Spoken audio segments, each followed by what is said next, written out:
Hola a todos, soy Nacho Álvarez. Bienvenidos a Prismas del Fútbol, un podcast donde a través de charlas con expertos de este deporte conoceremos el fútbol desde todos sus ángulos.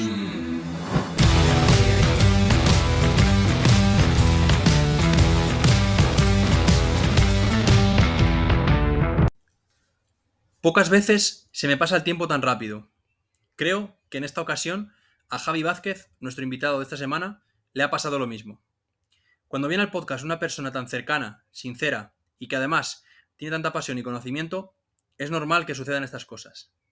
Segundo entrenador que se pasa por el podcast y, como no podía ser de otra forma, he absorbido y bebido de él todo lo que he podido. 2 horas de puro fútbol, en el que hemos conocido bien la trayectoria, la forma de pensar, la evolución y el desarrollo que ha tenido Vázquez. Como jugador, desarrolló casi toda su carrera en el San Sebastián de los Reyes, compitiendo durante varias temporadas en Segunda B. Como entrenador, tuvo su primera gran experiencia en el Juvenil División de Honor del Unión Adarve. Después pasó por el primer equipo en Tercera División y llegó al Juvenil B del Real Madrid. Tuvo una experiencia en Grecia en el filial del Panathinaikos y esta temporada recaló en el Unión Popular Langreo, su actual club. Con Vázquez hemos tratado temas como son su gestión del vestuario, las claves de la comunicación con el jugador, la importancia de adaptarse al contexto y la flexibilidad en el modelo de juego, la necesidad de potenciar a tus jugadores, su trabajo diario y su trabajo semanal, y además hemos podido charlar de otras muchas cosas súper interesantes y que recomiendo que escuchéis al completo. Quédate a descubrir el prisma de Javi Vázquez.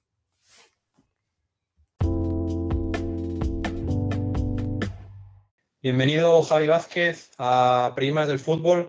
Es un auténtico lujazo tenerte en el podcast. Ya eres el segundo entrenador en activo que pasa por aquí. Yo al final siempre digo en los podcasts, cuando charlo con la gente que se dedica al mundo del fútbol, que todos somos un poco entrenadores por dentro. Pero si hablamos de entrenadores, es verdad que tanto tú como en el segundo episodio Pablo Álvarez del Navalcarnero, pues sois los únicos entrenadores en activo que habéis venido. Hasta el momento el podcast de Pablo es el más escuchado de todos los que hemos hecho hasta ahora, uno de los que más le ha gustado a la gente. Y el listón está alto porque fue un buen episodio. Ahora encima él le está yendo muy bien. Ya le estaba yendo bien cuando vino al podcast, pero ahora ya está a un pasito de ascender a primera red. Desde aquí le deseamos mucha suerte. Tú además, en cambio, a diferencia de Pablo, tienes una cosa que me gusta, que quiero explorar aquí en este episodio, que es el tema de que tú tuviste una carrera como jugador en la antigua Segunda B bastante amplia, que también quiero que toquemos. Y luego desde ese momento que te retiraste has tenido una trayectoria muy, muy ascendente, que bueno, nos conocemos desde hace años y te sigo desde hace años. Y bueno, para mí, ya te digo, es un auténtico lujazo y bienvenido, espero que te sientas muy a gusto. Bueno, Nacho, nada, primero, nada, el placer es mío, así que primero desearle a Pablo, aunque no tengo el placer de conocerle en persona, pero me habla muy bien de él, así que desearle lo mejor de lo mejor para este próximo fin de semana. Y nada, yo encantadísimo, ya sabes que al final todo lo que sea poder hablar de fútbol, intercambiar opiniones, siempre es un proceso de mejora, de conocimiento, así que nada, deseando empezar ya este ratito.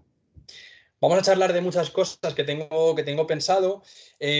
A ver, lo primero que quiero que hagas, como siempre cuando viene alguien, es que te presentes un poco. Primero, me gustaría que nos contases tu trayectoria como jugador, o bueno, cómo empezaste en el fútbol hasta tu retirada como jugador, y luego hablamos un poco, si quieres, de tu trayectoria en los banquillos.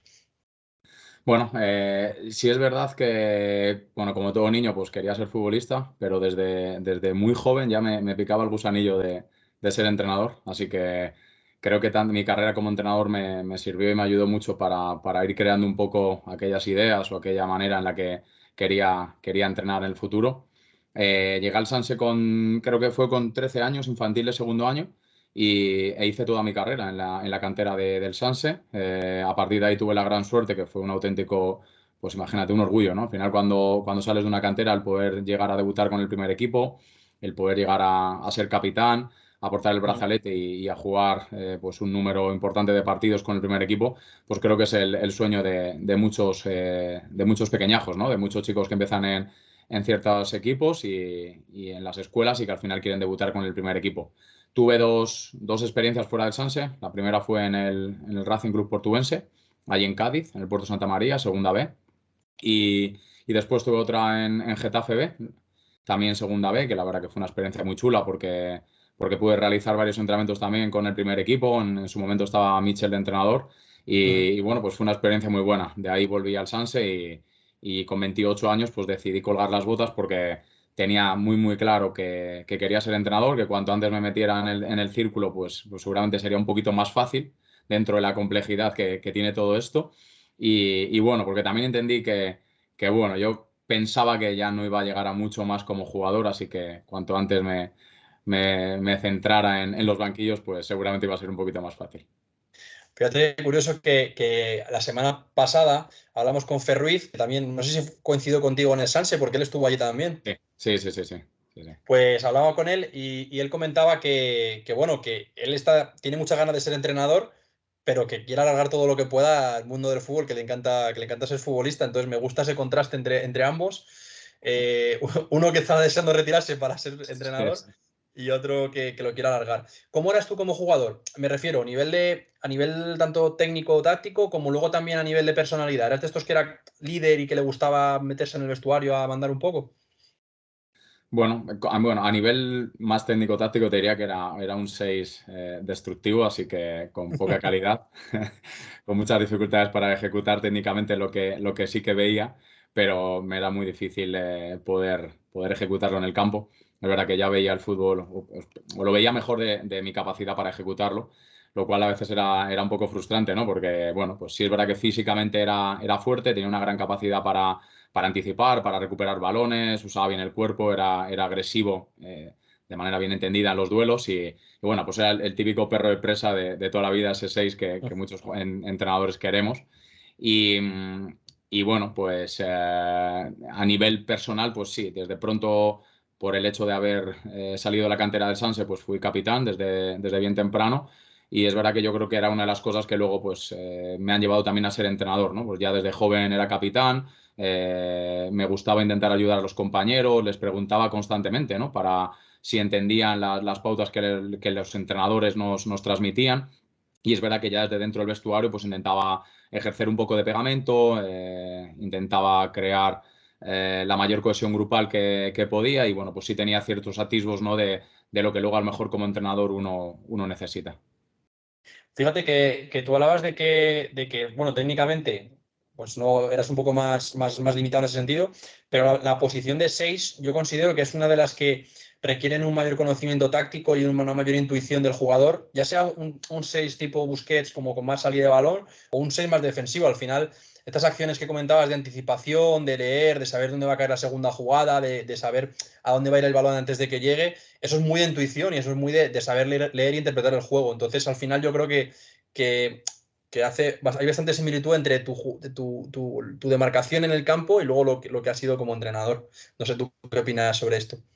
Bueno, sí es verdad que bueno, tenía ciertos problemas, sobre todo a nivel ofensivo, porque al Ujú. final no tenía buenos perfiles, tenía problemas a la hora de perfilarme, de los controles, y eso pues me hacía sufrir a nivel ofensivo cuando sobre todo pues ciertos equipos, como por ejemplo el año de Getafe, pues queríamos ser protagonistas, queríamos tener el balón, porque luego incluso con balón en pie, pues no tenía una gran capacidad para filtrar pases, ni Ujú. un buen desplazamiento de media a larga distancia, por lo que ahí era donde estaba más limitado. Es verdad que luego a nivel de comprensión táctica era donde suplía esa carencia técnica y yo creo que fue lo que me permitió jugar prácticamente 120 partidos en segunda B. Pues esa Ujú. capacidad para, sobre todo a nivel defensivo, estar bien colocado, dominar el espacio, llegar bien a las ayudas, comprender bien, liderar, ¿no? Porque al final, salvo en Sí. Getafe, el resto de años fueron equipos donde el objetivo era la permanencia y por lo tanto pues vivíamos en situaciones o vivíamos más tiempo en fases defensivas, por lo que también yo me sentía más cómodo. Y bueno, pues creo que para las condiciones que tuve y para lo que luego pude progresar, pues bueno, pues tuve una carrera como jugador que la verdad que mereció la pena y que fue divertida. No sé hasta dónde podría haber llegado, ¿no? Si hubiera mejorado a nivel técnico, pero bueno, ya te digo que la disfruté mucho y me sirvió mucho para forjar esa idea, ¿no? De cómo quería ser luego entrenador. Luego, bueno, con 28 años dejas el fútbol como jugador. ¿Cómo es la transición al banquillo? Bueno, antes de que me cuentes un poco la trayectoria que has tenido hasta el momento, ¿cómo fue ese cambio de estar un día en el verde y me imagino que al poco estar ya entrando con otro rol en el vestuario? ¿Te notaste, imagino, que los jugadores te miraban diferente? No sé, ¿notaste cambio o realmente fue muy sencillo para ti? Bueno, o sea, yo no me voy luego al Sanse como Ujú. entrenador, es decir, que bueno, Yo ya lo tenía en mente y venía años ya barruntándolo. Es verdad que siempre sueñas con llegar lo más arriba posible como jugador, pero una vez que sentí que ya no, que iba a ser difícil que progresara, pues decidí dar ese cambio. Y luego al año siguiente me tomo el año medio sabático para poder viajar. Estuve en Londres viendo al Watford de Quique, estuve en Granada. Con Sandoval, cuando Sandoval estaba entrenador, entonces decidí aprovechar durante unos meses para intentar formarme, que es verdad que como futbolista, aunque estés en tercera división, vives de manera profesional.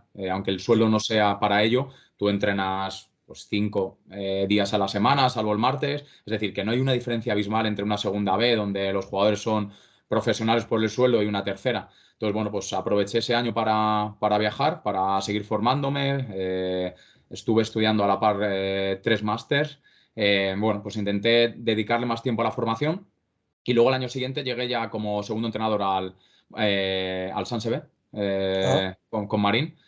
Y bueno, pues en cuanto un poco hasta, te voy a decir que hasta ese momento, fíjate, creo que una de las cosas que me ha servido mucho ha sido que empecé a entrenar con 17 años y empecé con, por lo típico, con chupetines, cuando sí. empezaba casi INEF, y he pasado por todas las categorías. He pasado por desde prebenjamines hasta juveniles, he sido segundo entrenador, he sido preparador físico y como ya tenía en mente el ser entrenador, pues el vivir esos roles creo que también me ha ayudado luego, ¿no? Para poder entender mejor las diferentes profesiones o los diferentes roles, ¿no? que nosotros también como primeros entrenadores tenemos que gestionar en nuestro cuerpo técnico. Fíjate, para que luego muchas veces la gente me dice que estudio a la persona que viene y demás, pero yo, esto es natural. Yo pensaba, tenía la idea de que tú cuando te retiraste ya directamente empezaste a entrenar a juvenil, bueno, que fue tu primer equipo en el que yo te conocí, por lo menos el juvenil A de la Derby en División de Honor, pero no sabía que llevabas todo ese background de estar un montón de años entrenando en categorías inferiores. Luego, tu manera de jugar y tu manera de entender el fútbol como jugador te influyó mucho, comentabas, a la hora de luego, como entrenador, plasmar tu idea.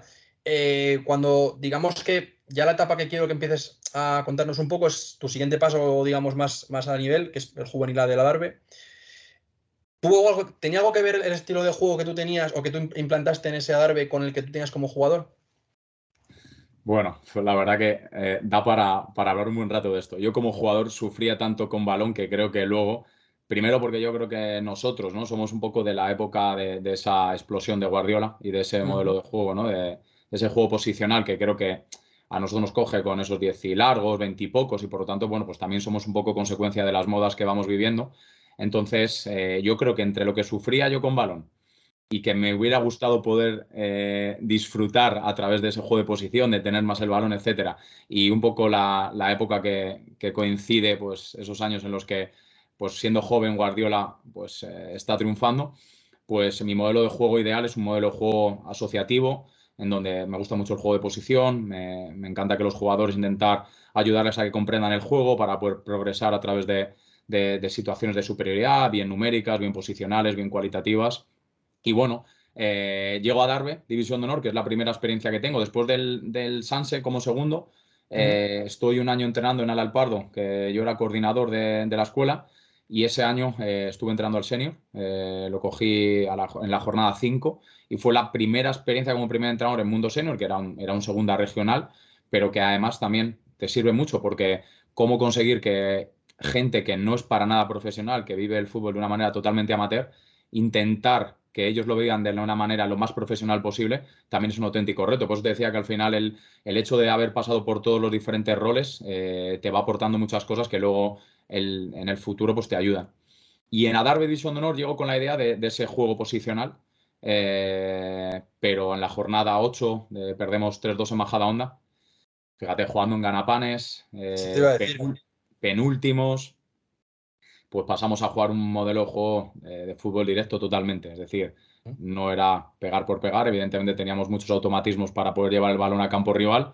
Y fue una experiencia muy chula, porque en la primera experiencia que tengo como entrenador, con todo lo que supone el sueño de tu vida, pues de repente te encuentras en la jornada 8 penúltimo, a 2 partidos prácticamente de la permanencia, y aparecen muchos fantasmas, ¿no? Aparecen muchos fantasmas, muchos, pues te voy a decir, miedos o cosas que aparecen, ¿no? De, oye, primera oportunidad, mi modelo de juego, cómo voy a cambiarlo, qué voy a hacer, etcétera. Y bueno, pues fueron días muy bonitos porque me ayudaron a reflexionar mucho y tomé la decisión entendí que primero por el nivel de los jugadores que teníamos en comparación al resto de los equipos de la categoría, ese modelo asociativo nos iba a penalizar mucho más de lo que nos iba a aportar y empezamos a jugar un fútbol directo. Y bueno, pues al final conseguimos la permanencia en la última jornada, pero fue un retazo, porque en mi primer año me supuso mucho, ¿no? Es un nivel de exigencia muy grande esa categoría. Fíjate, has dicho un montón de cosas que me gustaría profundizar. Lo primero de todo es cuando hablabas de justo conseguir tu sueño, estar en Juvenil División de Honor, la categoría para los que son de fuera de España, que nos escucha mucha gente, la máxima categoría juvenil, sub-19 de España, en el grupo de Madrid y los alrededores. Yo creo que o sea, es más que ir abajo en la tabla, por lo menos mi experiencia, no sé qué tú qué opinas sobre esto, es más el llevar tu idea, tu modelo, que lo has trabajado durante la pretemporada, que lo tienes en tu cabeza pensado, que lo estás intentando que salga bien y que ves que no sale, que te estás chocando contra un muro, creo que es más, o para mí por lo menos, cuando me ha sucedido, me hunde más eso que no la posición en la tabla, porque eso muchas veces es consecuencia de otras cosas, ¿no? No sé qué opinas tú de esto concreto. Bueno, yo creo que al final en ese caso sí que, fíjate, una de las cosas que intento es salirme totalmente en el análisis de cada partido, intento quitar el resultado para ver todos los procesos que hemos trabajado y realmente luego ver con esos procesos qué es lo que realmente hemos conseguido, que yo lo acabo llevando a cuántas ocasiones hemos sido capaces de crear y cuántas ocasiones ha sido el rival capaz de crearnos, ¿no? Entonces, en aquel momento creo que sí que era una consecuencia directa de exponer al jugador a una complejidad a la que no estaba capacitado. Ujú. Entonces, los jugadores realmente, por la categoría que eran, porque confiaban en nosotros como cuerpo técnico, intentaban hacer todo lo que les pedíamos, pero creo que realmente les estábamos demandando algo que en ese momento ellos no tenían.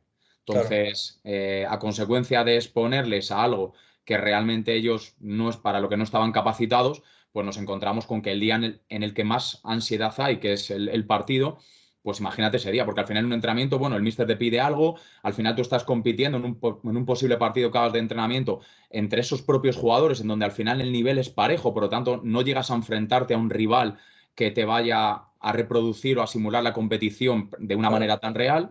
Y creo que sí es verdad que en este caso la clasificación era la consecuencia de que el modelo de juego no se adaptaba a los jugadores y fue un aprendizaje muy rápido, porque en esa primera experiencia me llevé el mayor aprendizaje que luego he podido tener y que me ha servido para este año, que fue que realmente, pues sí que nosotros como entrenadores tenemos nuestro modelo de juego, tenemos nuestra idea, pero que si realmente luego los jugadores, ese modelo de juego no es el que mejor les viene, el que mejor se adapta a sus características, pues no van a poder ser su mejor versión y por lo tanto vas a estar mucho más lejos de conseguir buenos resultados.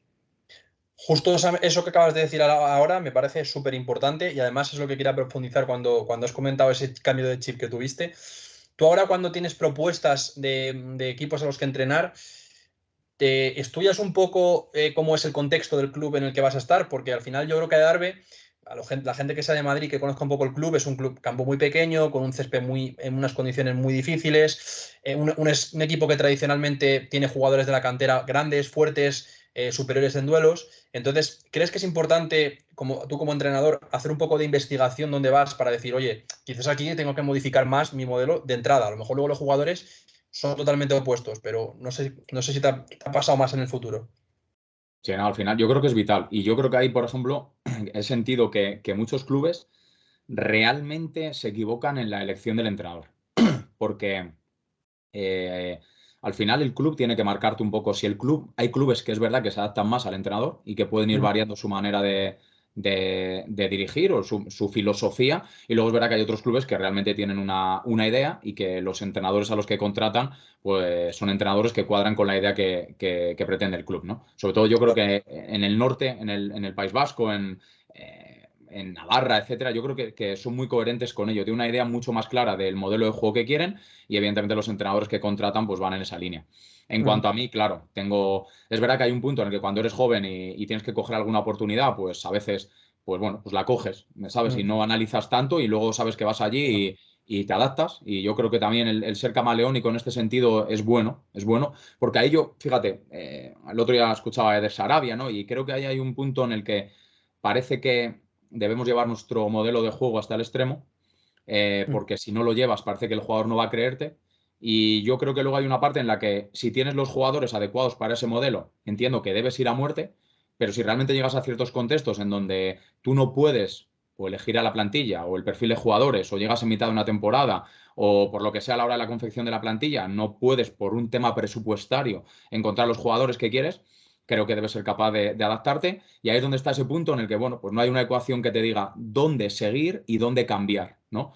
Pero bueno, yo sí que lo tengo en cuenta, pero insisto que, por ejemplo, pues cuando fui a Langreo, pues bueno, un poco en la línea de Adarve, sabía que a lo mejor iba a ser difícil plantear ese modelo de juego, aunque lo intenté, pero bueno, analizas un poco la idea y también sabes que los sitios donde vayas, pues si van en línea con tu modelo de juego, pues va a ser más fácil, ¿no? Acoplar las piezas para que vaya todo bien.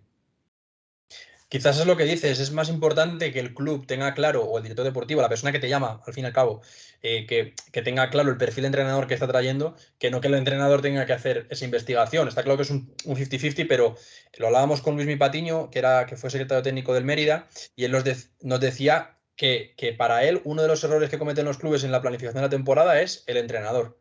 Sí. Y muchas veces cuando echan a un entrenador, el siguiente y el siguiente, que cuesta dinero y cuesta que al final traer jugadores a lo mejor que realmente no encajan en el club y en la idiosincrasia. Entonces, muy interesante todo esto que comentas, Vázquez, porque es fundamental. Después de, bueno, el Adarve, ¿cómo terminas la temporada y cuál es el siguiente paso que das? Bueno, pues aquel año fue algo, joder, te diría que muy parecido este año en Langreo, prácticamente sentía que era casi una analogía, ¿no? Con respecto a aquel año de Adarve. Sacamos 11 puntos de los primeros 57 posibles. Y después, en las primeras 19 jornadas, y después sacamos 19 puntos de los últimos 33. Si hubiéramos sacado 18, hubiéramos descendido. O sea que imagínate, fue algo desde enero en adelante. En enero, el 13 de enero, perdimos 3-0 en Valdebebas. Y luego íbamos perdiendo en casa con el Extremadura 0-1. Y yo creo que fue el único momento en el que sentí que ese día, si no éramos capaces de ganar, iba a ser muy difícil. Acabamos remontando, sabe Dios cómo. Y bueno, pues al final fuimos consiguiendo esos partidos, además en División de Honor, ya sabes, fuimos a Valdebebas, sabías que en un porcentaje muy elevado ibas a perder. Fuimos a Sí. Vallecas, nos vino el Atleti, fuimos a Valladolid, que la cantera del Valladolid es tremendamente potente, y es que había 6 partidos que es que era ganar, de esos 6 había que ganar 5 sí o sí. Los sacamos, de verdad que son de esas cosas que muchas veces cuando las cuentas lo dicen, no sabes casi ni por qué. Pero nada, conseguimos salvarnos el último partido, el Leganés, Ujú. y bueno, pues a raíz de esa permanencia, pues surgió la posibilidad bueno, de entrenar al primer equipo. La Darbe estaba en la terna de candidatos en aquel momento para entrenar al primer equipo, y bueno, pues en aquel momento el director general Charlie, pues apostó por mí. Así que eso se lo agradezco, vamos, se lo agradeceré eternamente, y comencé luego ya en el año siguiente en el tercera división.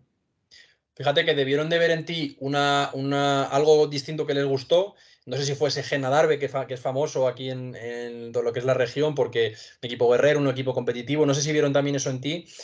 También te quiero preguntar cómo eres tú en el banquillo, si eres una persona tranquila, que sufre o una persona muy activa.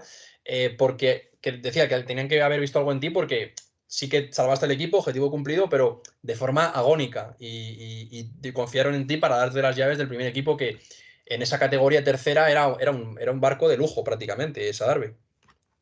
Sí, bueno, pues eso claro, habría que preguntárselo a Charlie y a quienes tomaron la Sí. decisión en aquel momento. Así que yo agradecido eternamente, como ya te he dicho, porque fue una oportunidad preciosa. Y bueno, pues es verdad que luego ese Adarve, que teóricamente pues éramos un equipo de los candidatos para subir a tercera, pues fue un año complicado, porque cuando un equipo desciende siempre hay una inestabilidad en los clubes que bueno, pues son difíciles de gestionar. Además, me tocó el rol de manager, junto con el director general, con Charlie. Me tocó, pues hice mister y director deportivo, así que fui yo quien eligió los jugadores, quien puso los contratos, quien estableció los sueldos, y la verdad que bueno, fue una locura, pero fue otra experiencia igual. Al final, creo que he ido viviendo experiencias, te voy a decir muy incómodas, pero en el buen sentido, ¿sabes? Experiencias en donde tienes que hacer mucho, experiencias complicadas que Que te hacen realmente crecer. sí, que te exigen muchísimo, ¿no? Y creo que además es bueno poder vivir estas experiencias pronto, porque pues fue otro caso que me permitió ponerme en el rol del director deportivo. Por lo tanto, para mí ahora entiendo mejor a los directores deportivos, la guerra que tienen con los representantes, la pelea constante con los jugadores y representantes por la remuneración económica. Entonces, bueno, la verdad que fue bonito, pero también fue una responsabilidad grande.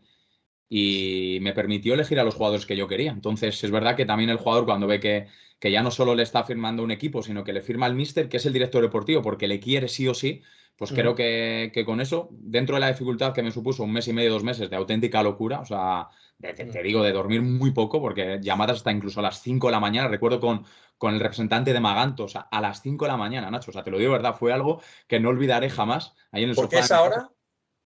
Pues porque le teníamos cerrado, de repente había una cláusula que no sé qué, el representante llamó, después tal, fue un tira y afloja y yo estaba encabezonado en cerrarlo ya y al final, pues no durmió nadie. O sea, que a las 5 de la mañana con la última llamada, el director general Charlie, el representante de Maganto y al día siguiente Maganto estaba en el campo. Así que, pero la verdad que fueron meses muy chulos. ¿Cómo fue a nivel de clasificación esa temporada?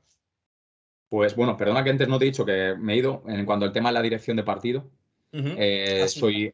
Soy, al final, yo siempre digo que entro en un estado de flow, macho. O sea, me cuesta entender, o sea, a veces hasta cuando me veo en los vídeos y alguna vez que te ves en el visionado después, soy muy activo, lo vivo con mucha intensidad dentro de la tranquilidad interna, ¿no? De estar analizando constantemente lo que está ocurriendo, pero me gusta mucho interactuar con los jugadores, estar viviendo constantemente lo que está sucediendo y soy muy activo en el banquillo. Así que eso que se me había ¿Cre- pasado.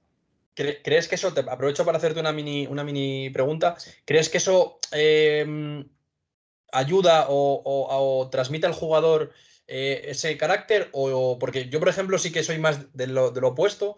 Entonces yo pienso que el jugador ya está estimulado suficiente cuando está porque es un contexto de competición, de exigencia y demás, y que a lo mejor requiere desde fuera una voz más calmada. ¿Tú notas que eso, que tu actitud ayuda a los jugadores, mejora a los jugadores? Bueno, depende del momento. Al final esto tiene más que ver conmigo que con el querer incidir o influir sobre el jugador.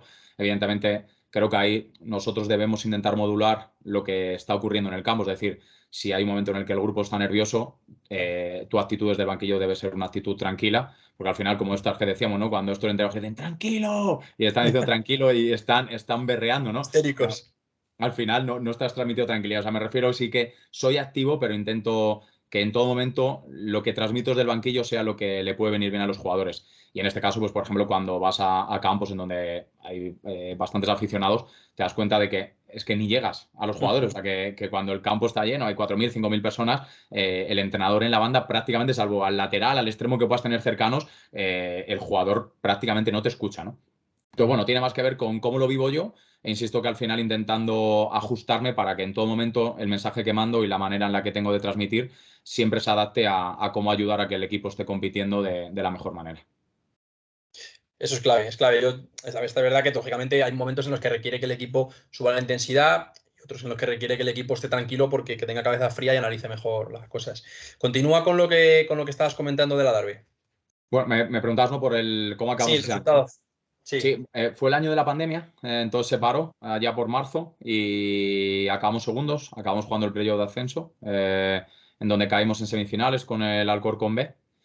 Y bueno, pues la verdad que para ser la primera experiencia a nivel mundo senior, porque yo cuando me retiré fue como, joder, qué difícil es esto, ¿no? Yo creía mucho en poder llegar, confiaba mucho, pero por otro lado sabes de la dificultad, ¿no? Y dices, y yo pensé, fíjate, cuando colgué las botas, yo decía, ojalá algún día entrene en tercera. Yo pensaba. Y de repente estaba entrenando en tercera. O sea, fue algo que fue una pasada. O sea, recuerdo el primer partido fue contra el Pozuelo, pero jugamos en Urbis, en el campo del Moratalaz, porque nuestro campo estaba, el Vicente del Bosque estaba en obra, estaban cambiando el césped. Y lo recuerdo como si fuera ayer. En plan de alegría, de no saber ni cómo expresar, es decir, que estoy aquí. ¿Sabes? Que estoy pudiendo cumplir un sueño como entrenador que hace 4 años, 3 años, cuando me retiraba, yo pensaba, madre mía, si esto es prácticamente imposible, ¿no? Y bueno, pues ¿qué te voy a contar? Si en el primer año de tercera división empezamos como un tiro, junto con Navalcarnero los dos arriba, mano a mano. Y es verdad que luego pasamos una crisis, sacamos solo una victoria de 7 partidos, lo cual nos sacó de playoff, que el día que ya fue el top fue la derrota 0-3 en casa con el Móstoles, un 5 de enero de aquel año, de 2020, en donde me di cuenta de que tenía que cambiar cosas. Que tenía que cambiar cosas, sobre todo a nivel defensivo. Estábamos haciendo una serie de bloques altos, yendo uno para uno, y bueno, pues los equipos nos habían analizado, nos habían detectado y estaban siendo capaces de hacernos daño porque nos intentaban atraer para golpearnos a juego directo y hacernos daño en las espaldas. Y bueno, pues hicimos una serie de ajustes y en esas 8 jornadas hasta el parón, que acabamos ganando 1-2 en el Álamo, sacamos 4 victorias, 4 empates, nos permitió volver al playoff e incluso recuperar la segunda posición. Y bueno, pues como ya te comentaba, luego por desgracia, pues en aquella semifinal con el Alcorcón B, pues caímos derrotados y no pudimos ascender a segunda B. Yo, fíjate, esa temporada la seguí muy de cerca porque estaba también en el mismo club, estaba en el filial con David, de segundo entrenador. Sí, yo al final la tercera división es una categoría complicadísima, muy igualada, en la que también hay filiales, que también dificulta mucho más, porque el nivel de los filiales es siempre muy alto. Este año, por ejemplo, sin ir más lejos, Real Madrid C y Getafe B, dos equipos que han hecho playoff con muy buen nivel. Es curioso porque me gusta que hayas hecho esa incidencia de tu debut en tercera división, porque a pesar de haber sido un jugador con una buena trayectoria, con un buen nivel, ¿no? de futbolista, incluso para ti entrenar en tercera división era, joder, como ojalá algún día llegue allí, y llegaste súper rápido, que es lo que comentaba en la introducción, que es que tú has tenido una carrera, un ascenso prácticamente meteórico. Y hay gente que dice, me hace mucha gracia cuando, ya lo hemos hablado alguna vez en el podcast, cuando dice, no, es que Unai Emery viene desde el barro. Bueno, Unai Emery, su primer equipo fue segunda B. Ojalá yo, y bueno, tú que estás allí, ojalá llegamos a coger un Lorca o coger un equipo como ese, ¿no? Y me hace mucha gracia. Entonces, me resulta curioso tu contraste de que para ti incluso entrenar en tercera división era así. Después de Darbe, entonces, ¿no conseguís el ascenso o qué rumbo tomas? Bueno, pues nada, ese año, bueno, en cuanto a lo que me decías, la verdad que yo creo que tiene que ver con que al final cuando estás cumpliendo sueños, al final, no sé, lo vives, o por lo menos yo realmente, mira que recuerdo cosas como jugador, ¿eh? Pero el nivel emocional de los recuerdos que tengo como entrenador, o sea, y no porque sean más recientes, ¿eh? Y ya te digo que te voy a ir diciendo, vamos a ir hablando poco a poco, pero, hostia, la verdad que es una pasada, porque al final cuando estás cumpliendo tu sueño cada pequeño pasito lo valoras, sobre todo en un mundo tan complejo como este, ¿no? Como tú decías, que joder, Emery empezó ya en segunda B y mucha gente parte de arriba y muchos otros, pues bueno, pues tenemos que ir poco a poco surcando diferentes mares, ¿no? Entonces, bueno, Efectivamente. pues al año siguiente, bueno, sí, dime, Nacho, no sé. No, no, te iba a decir que Ah, totalmente de acuerdo. Yo fíjate que después de 10 años entrenando he conseguido llegar a la primera regional. Estoy súper orgulloso de haber llegado ahí, entrenado 2 temporadas. Y hay gente que, como tú, que estáis cada día yendo más alto. Así que bueno. ya, Cuenta cómo después de Adarve, ¿hacia dónde vas? mira, ¿Damos un bueno, paso? por seguir un poco por ese tema, porque al final Sí. es una de las cosas que en momentos de estos años, que a lo mejor ahora iremos hablando, ¿no? Sobre todo, por ejemplo, en la no renovación en el Madrid o en Ujú. Grecia, que son momentos, como te decía antes, más incómodos, ¿no? Porque vives la parte más ingrata de este mundo, pero como te decía al final, mejor vivirlo ahora, ¿no? Porque de repente te encuentras con la realidad de todo lo que vas a vivir como entrenador. Y una de las cosas que en esos meses sin entrenar descubrí fue que realmente lo que me apasionaba era entrenar, ¿sabes? Ujú. Y recordaba muchos momentos de los que te hablaba del fútbol base. Recordaba momentos en los que entrenando un infantil en el Alpardo me levantaba a las 4 de la mañana para, después de una derrota, preparar un documento para el martes ponérselo a los chavales. O recordaba los momentos en los que con la Mourinho Tactical Board, cuando entrenando un Jarama Race, un infantil en el Jarama Race, les ponía el balón parado a los chicos. Y me di cuenta en esos meses que ojalá pudiera llegar, que ojalá, pero que realmente no iba a ser necesario para ser feliz, ¿sabes? Ujú. Que, como tú decías ahora, ¿no? Tuve entrando en primera regional. Pues Ujú. hostia, es que creo que evidentemente no hay hueco para todos arriba, pero que tampoco es tan necesario, que evidentemente ojalá, ¿no? Porque al final vas progresando, el poder vivir económicamente de ello y dedicarte de manera exclusiva, pero aquellos meses me tranquilizaron mucho, porque es verdad que fui subiendo mucho y de repente me llevé ahí un par de golpes que Claro. parece que te llevan a la lona y descubrí que, bueno, pues ya está, que iba a ser todo lo que quería ser, que seguiría disfrutando de mi carrera como entrenador, que no sé hasta dónde voy a llegar, porque, como te decía antes, hay una parte en la que yo voy a hacer lo que creo y luego son otras personas las que van decidiendo en tu carrera si apuestan por ti o no, pero Ujú. que, ya te digo, que me tranquilizaron mucho esos meses y creo que realmente al que le gusta entrenar va a disfrutar entrenando, sea la categoría que sea, porque va a poner pasión aunque entrene un juvenil, ¿sabes? Un senior o un cadete. Totalmente. Y además, fíjate, hoy justo escuchaba un fragmento de entrevista a Tony Nadal, el exentrenador de Rafa Nadal, y él comentaba que ellos tienen miles de niños en la academia, que algunos con más nivel, otros con menos nivel, más proyección, menos proyección, y que a todos les dice, o sea, que él va un poco en contra de ese mensaje del coaching de puedes hacer lo que quieras, solo está en tu mano, que combate un poco ese mensaje tan positivista extremo. Y él decía que a los chicos no les dice lo vas a conseguir. Le dice, bueno, inténtalo y disfruta intentándolo. Y si no lo consigues nunca, por lo menos el camino lo habrás disfrutado. Y aquí, cuando charlo mucho con charlo con gente que está llegando, ¿no? Pero también me dicen mucho que han disfrutado como tú etapas más negativas, etapas más abajo, en clubes más pequeños. Y yo creo que esa es la pasión que nos une a todos, ¿no? En este mundo del fútbol. Totalmente. Si te gusta entrenar, ya te digo que vas a disfrutar entrenando, ya sea la categoría que sea, y que, como te he dicho, aunque entres en segunda regional, te irás a ver partidos a Mejorada del Campo, a Los Santos de la Omosa, ya no sé dónde, porque cuando te gusta entrenar, no te mueve la remuneración económica, ¿no? Te mueve otra cosa que va por dentro y que no habla ni de cantidades económicas ni de categorías, ¿sabes? Va más allá de todo eso.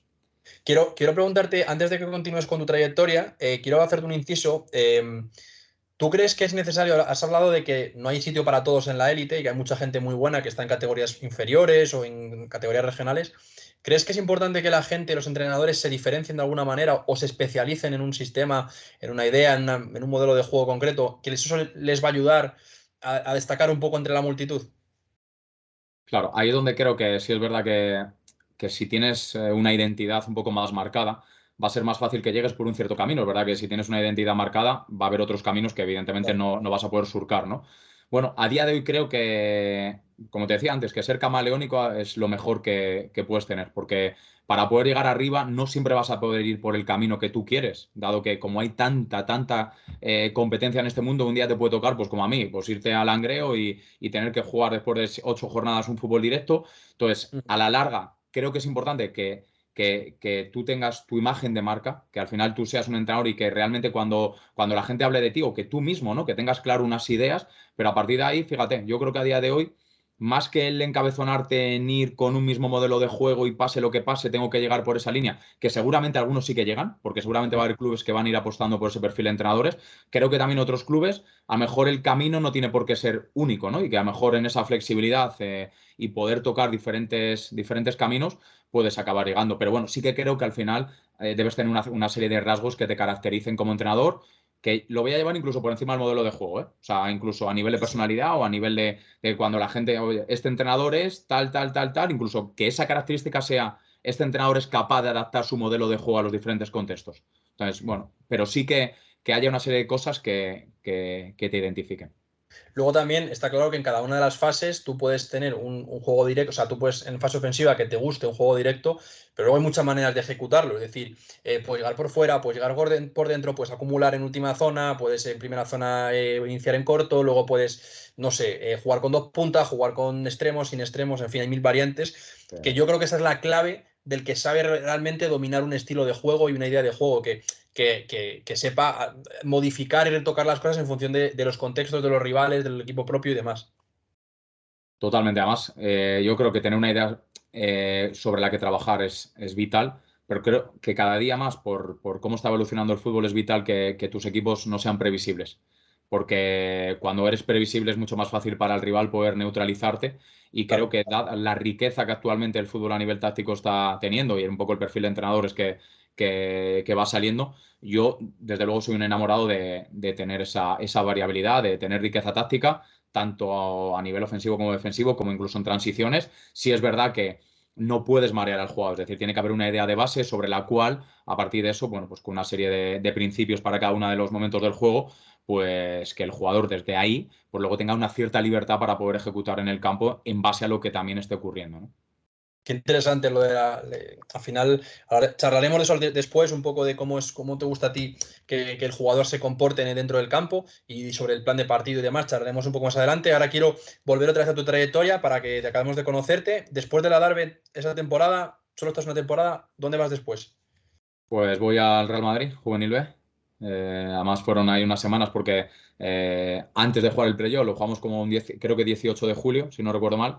Y bueno, pues el Madrid se puso en contacto conmigo unas semanas antes. Así que bueno, fue también una motivación extra para todos el hecho de poder conseguir ese ascenso que al final no se consiguió, porque yo ya sabía antes de terminar la temporada que al año siguiente estaría en el Real Madrid. Y nada, pues allí estuvimos ese año, que fue el año post-COVID, con todo lo que también supuso por tema de partidos, aficionados, etcétera. Y bueno, pues la verdad que fue una experiencia muy bonita. Que, ¿cómo, qué diferente, ¿no? Es estar en tercera en un equipo de barrio, pues un contexto muy particular, a ir a todo un Real Madrid bueno, que Juvenil B es el segundo mejor equipo de juveniles, bueno, por edad, ¿no? Sí. Y cómo viviste, cómo era el día a día allí en el Real Madrid? ¿Era mucha exigencia, mucha presión? ¿Los jugadores lo vivían muy profesionalmente? ¿Cómo veías tú que era ese día a día?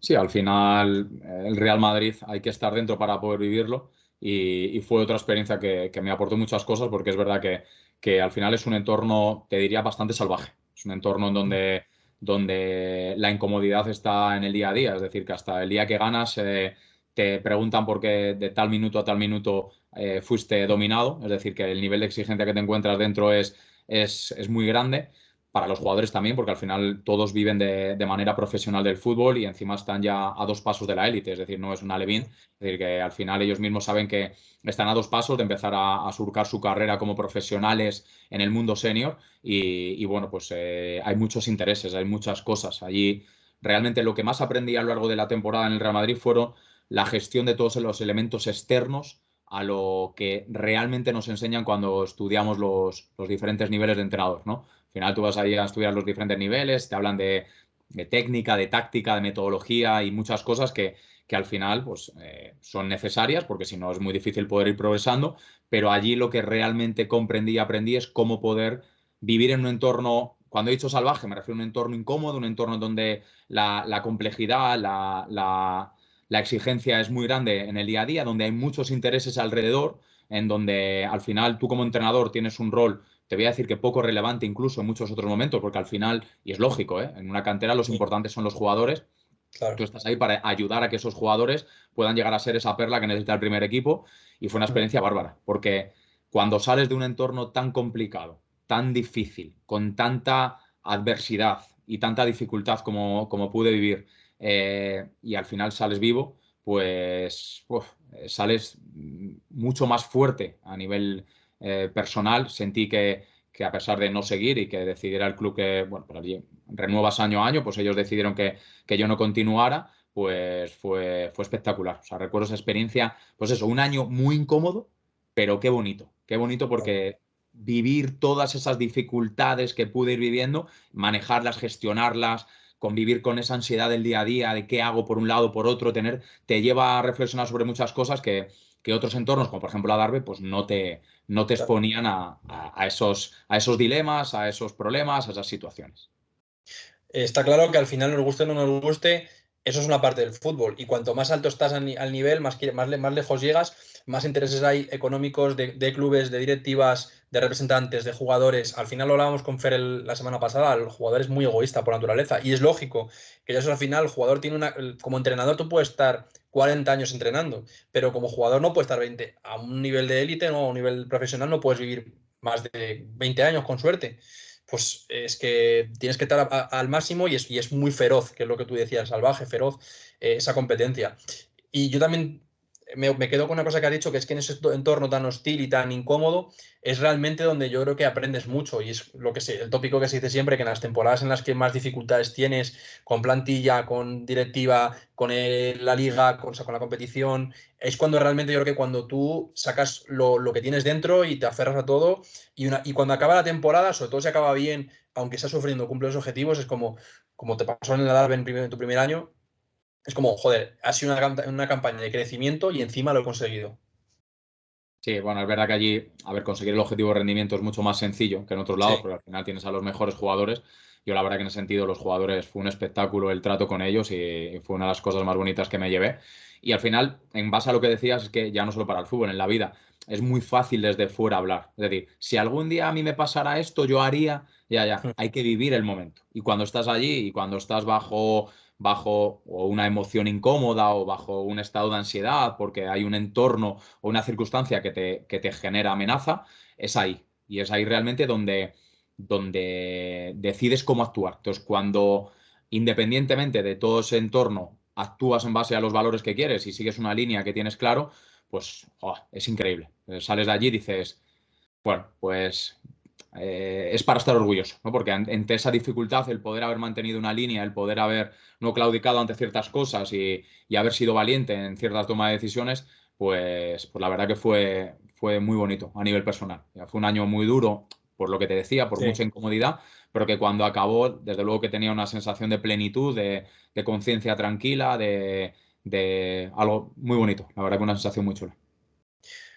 Al final yo creo que eso, en el fútbol somos esclavos de los resultados, pero la conciencia es así que no te la va a dar. Yo, a ver, tengo, como todo el mundo, como todo entrenador, tengo momentos en los que como mi carrera de entrenador me he equivocado y me gusta, ojalá volver atrás y cambiar la situación. Ya lo conté en un podcast una vez con un portero que yo jugaba, yo era cadetes, o sea que no, era cadete de una categoría alta, pero eran cadetes. Yo en aquella época tenía mucha menos experiencia, mucho menos años, y yo decidí que ellos rotaban semana sí, semana no, jugaba uno, jugaba otro, y entonces estábamos jugando la permanencia en una categoría, la segunda más alta de Madrid, y yo vi un portero que estaba muy por encima del otro, y yo dije, voy a traicionar mis principios y lo pactado, mi palabra de con ellos, y voy a poner al bueno, aunque repita semana, para ya salvarnos. Nos salió bien, nos salvamos, pero yo todavía tengo en mi cabeza ese error. ¿Te ha pasado a ti eso alguna vez? O algo Bueno, parecido. Situación. sí, pero yo creo que al final también en ese sentido, fíjate, o sea, creo que también a veces hay que ser un poco flexible, ¿no? Entonces, ¿qué ganancia te va a dar en un momento dado, cuando digo infringir a los puntos, por lo que tú dices, pues fue un partido, no es Sí. le dices a un jugador algo y le tienes media temporada sin jugar, ¿no?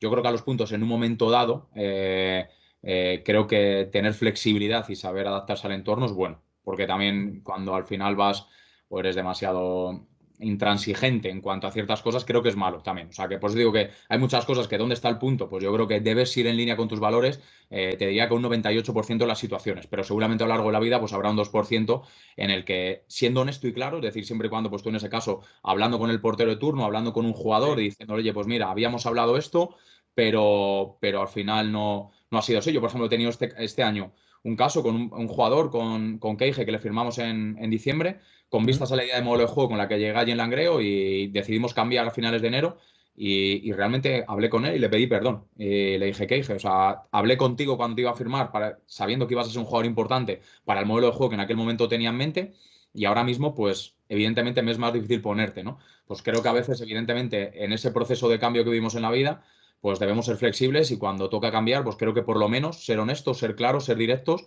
y si hemos decidido hacer algo distinto a lo que habíamos en un momento dado pactado, pues creo que desde hablarlo cara a cara se puede hacer sin problema. Qué importante la sinceridad en el trato con el futbolista, que ya lo hemos repetido aquí ya 1000 veces, que el futbolista se sienta escuchado y se sienta que no le están mintiendo, porque al final le entienden lo que hay, saben que hay intereses en el fútbol, que igual que ellos al final son piezas igual que el entrenador, igual que todo el mundo somos piezas de un tablero y que seguro que agradecen mucho el que sean sinceros, aunque le digan una mala noticia. No sé, ¿qué te comentó a ti el jugador de tu equipo? Pues te lo Ya. agradeció. Sí, no, en ese sentido lo tengo muy claro. O sea, al final es una de las maneras, si me decía, hablamos antes de las características como entrenador, yo tengo claro que quiero crear una relación cercana con el jugador y una relación de honestidad y de sinceridad. Y que luego lo que el jugador piense de ti al final no depende de nosotros. Es decir, lo único que depende de mí es la manera en la que quiero relacionarme con ellos. Y en ese sentido, para mí los jugadores, cuando cada año son como mis hijos, mis hermanos, e intento lo mejor pues, para ellos. Al final luego hay una parte en la que el entrenador, claro, pones a 11 jugadores. Claro. Y dada la individualidad que hay en el mundo del fútbol, el jugador que no juega siente que no está siendo importante, entonces que él no va a poder ir a un sitio mejor. O sea, nosotros los entrenadores nos llevamos ahí una parte muy ingrata, pero bueno, pues a pesar de eso, cuando aceptas toda esa parte, pues puedes o engañar al jugador o no hablar con él, o puedes honestamente, pues oye, hablar con él, transmitirle por qué tomas ciertas decisiones y sobre todo en los momentos difíciles, porque cuando un jugador está jugando es muy fácil ir a hablar con él, es fácil porque el jugador te quiere escuchar, está contento, pero yo creo más en darle importancia a los jugadores que no están jugando, a los jugadores que a lo mejor no comprenden el por qué el míster no les está poniendo y creo que de esas conversaciones de calidad a la larga acabas creando un vínculo con los jugadores que ayuda a que los resultados sean mejores. Eso es clave. Hablaremos también del tema de la cohesión de equipo y tu manejo del vestuario. Pero volvamos un poco a tu trayectoria. Sales del Madrid, no deciden renovarte o no decidís entre ambos renovar. ¿Cuál es tu siguiente salto? Bueno, son ellos los que deciden que no renueve. Y nada, a partir de ahí, como fue bastante tarde cuando me lo comunicaron, la verdad que fue un varapalo, fue un shock total porque no tengo representante, no tenía representante en aquel momento. Me quedé, o sea, dejado en la mano de Dios. Ujú. Tuve que pedir ayuda para intentar, porque al final, como tú decías, o sea, de repente a Darby División de Honor, a Darby tercera, Real Madrid, todo muy rápido y ¡pum! Y de repente te quedas allí solo, sin nada. Y bueno, pues pasaron semanas, intenté buscar alguna propuesta, tuve un par de conversaciones, pero ya los equipos tenían los entrenadores prácticamente el 90 y largo por ciento y nada, y me quedé sin entrenar. Así ¿Un, que un año o no, no? hasta enero, que fue cuando fui a Grecia. Es decir, que bueno, fue una nueva experiencia, porque yo creo que también me regaló el hecho de que como entrenador, ya sabes que te pueden echar, un día firmas y ya te queda un día menos para seguir en ese club. Sí, es verdad. Entonces, claro, conviví pronto de nuevo con otro estado de adversidad que era el de no entrenar Ujú. y cómo de realmente estar viviendo sin entrenar. Y la verdad que me propuse nuevos retos, empecé con una base de datos de jugadores muy chula que a día de hoy me está viniendo muy bien para poder, pues eso, Ujú. firmar jugadores, para poder saber perfiles, etcétera. Estuve viendo muchísimo fútbol y luego, pues tuve mucho tiempo para mí, para esos 3 años de inicio donde todo había ido muy rápido, pues parar, Asentar. asentar, ver todo lo que había vivido, asimilar conocimientos. O sea, tuve un tiempo que muchas veces yo creo que en la sociedad en la que vivimos, en el mundo del fútbol, no lo hay, porque acaba una temporada, vas a otra, luego a otra. O sea, no hay un tiempo de paz en donde puedas asimilar todo lo que te va llegando. Y la vida pues me regaló eso, me regaló unos meses en donde al principio fue, madre mía, que estoy sin entrenar, ¿qué Ujú. es esto? Y de repente, pues bueno, pues se convirtió en ver partidos, en recibir alguna propuesta, hasta que en un momento dado, pues me encuentro con que allá por diciembre, pues surge la posibilidad de ir a Grecia. ¿Cómo te llega esa posibilidad? ¿Es a través de una persona conocida? Porque, claro, es otro país bueno, muy diferente, no, pero un país lejano, ¿no? De diferente de España. Sí, el analista que tuve en el Real Madrid, Panos, Ujú. el cual es íntimo amigo, bueno, pues nos fuimos de vacaciones ese verano, cuando yo ya no estaba en el Madrid. Nos fuimos a Grecia, a su isla, y me dijo que si quería conocer a un representante allí, si estaba abierto a poder entrenar en Grecia. Le dije que sí, en esos días de vacaciones en Tesalónica conocí a ese repre y a raíz de ahí, pues allá por diciembre, en un momento dado me comunicó Panos que existía la posibilidad de entrenar al filial de Panathinaikos, que sí me gustaba. Y yo le dije que me encantaba la oportunidad y así fue. Ya te digo que ahí hubo un momento en el que surgió también la posibilidad de Mérida y Ujú. durante una semana tuve las dos propuestas. Fue una locura, porque las dos me encantaban. Y yo creo que a los puntos decidí Grecia por un tema aventurero, ¿sabes? Porque en Sí. verdad la mayor parte de la gente me decía que me quedara en España. Y yo, sin embargo, no sé, entendí que iba a ser una experiencia que no sé si luego me podía llegar en otro momento en el futuro. Y entendí que, bueno, que en España que a lo mejor pues podría salir en otro momento otra oportunidad y que lo de Grecia era algo que, no sé, que pensaba que si la descartaba esa oportunidad en ese momento, no la iba a volver a tener. Así que en una noche de esas de locura, de dormir, yo creo que una hora, creo que dormí, pues poniendo ahí los pros, los contras, escribiendo, mandando audios, pues al final decidí ir para Grecia.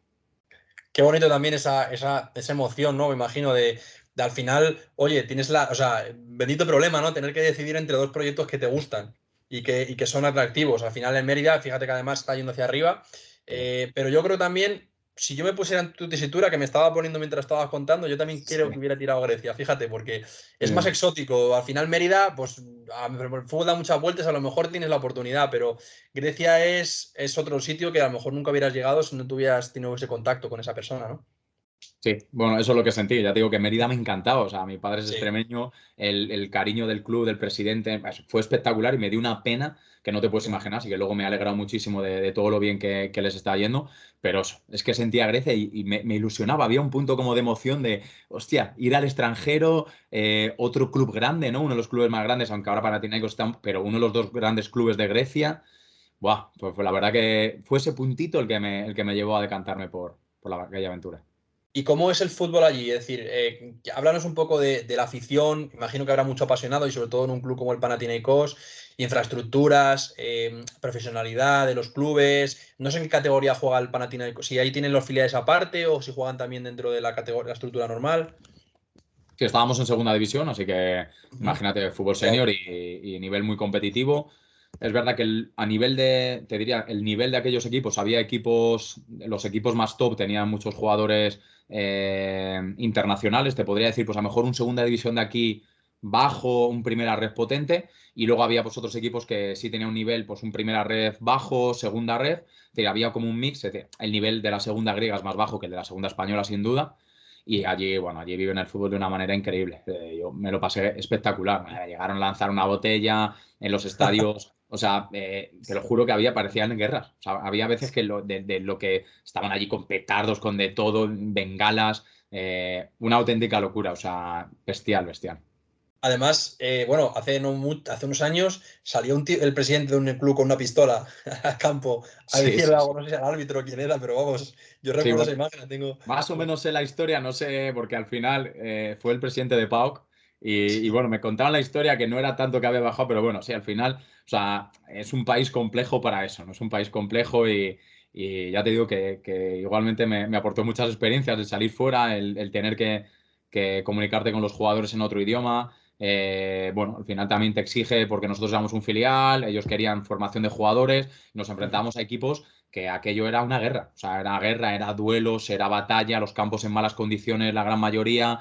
Entonces, fíjate, para los filiales de por sí, que tú tienes una idea de juego, imagínate en terrenos de juego donde los campos están mal, el rival se tira al suelo para. Allí en Grecia, los últimos 15 minutos, cuando íbamos perdiendo, no se jugaba. Pero es que luego los árbitros daban 2 minutos de descuento y tal, que yo le hablaba con él, pero ¿por qué no dais 5 o 6 minutos?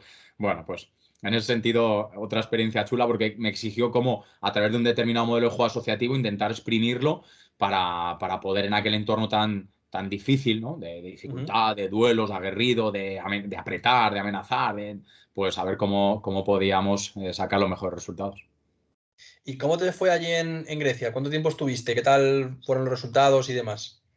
Pues a nivel de resultados no estuvimos bien. Es verdad que nosotros no podíamos, los filiales están en segunda división, pero no pueden ni subir ni bajar. Ujú. Nos costó sacar resultados. Ya te digo que, bueno, pues fíjate, es otro entorno donde creo que hubiéramos sacado muchos más puntos si realmente hubiéramos jugado un modelo de juego distinto, porque nos penalizaba mucho. Pues eso, asumíamos demasiados riesgos y bueno, pues como al final también los jugadores yo creo que eso lo notaban, ¿no? El hecho de no Claro. me estoy jugando nada a nivel de clasificación, es decir, que aunque cometa un error y perdamos no pasa absolutamente nada.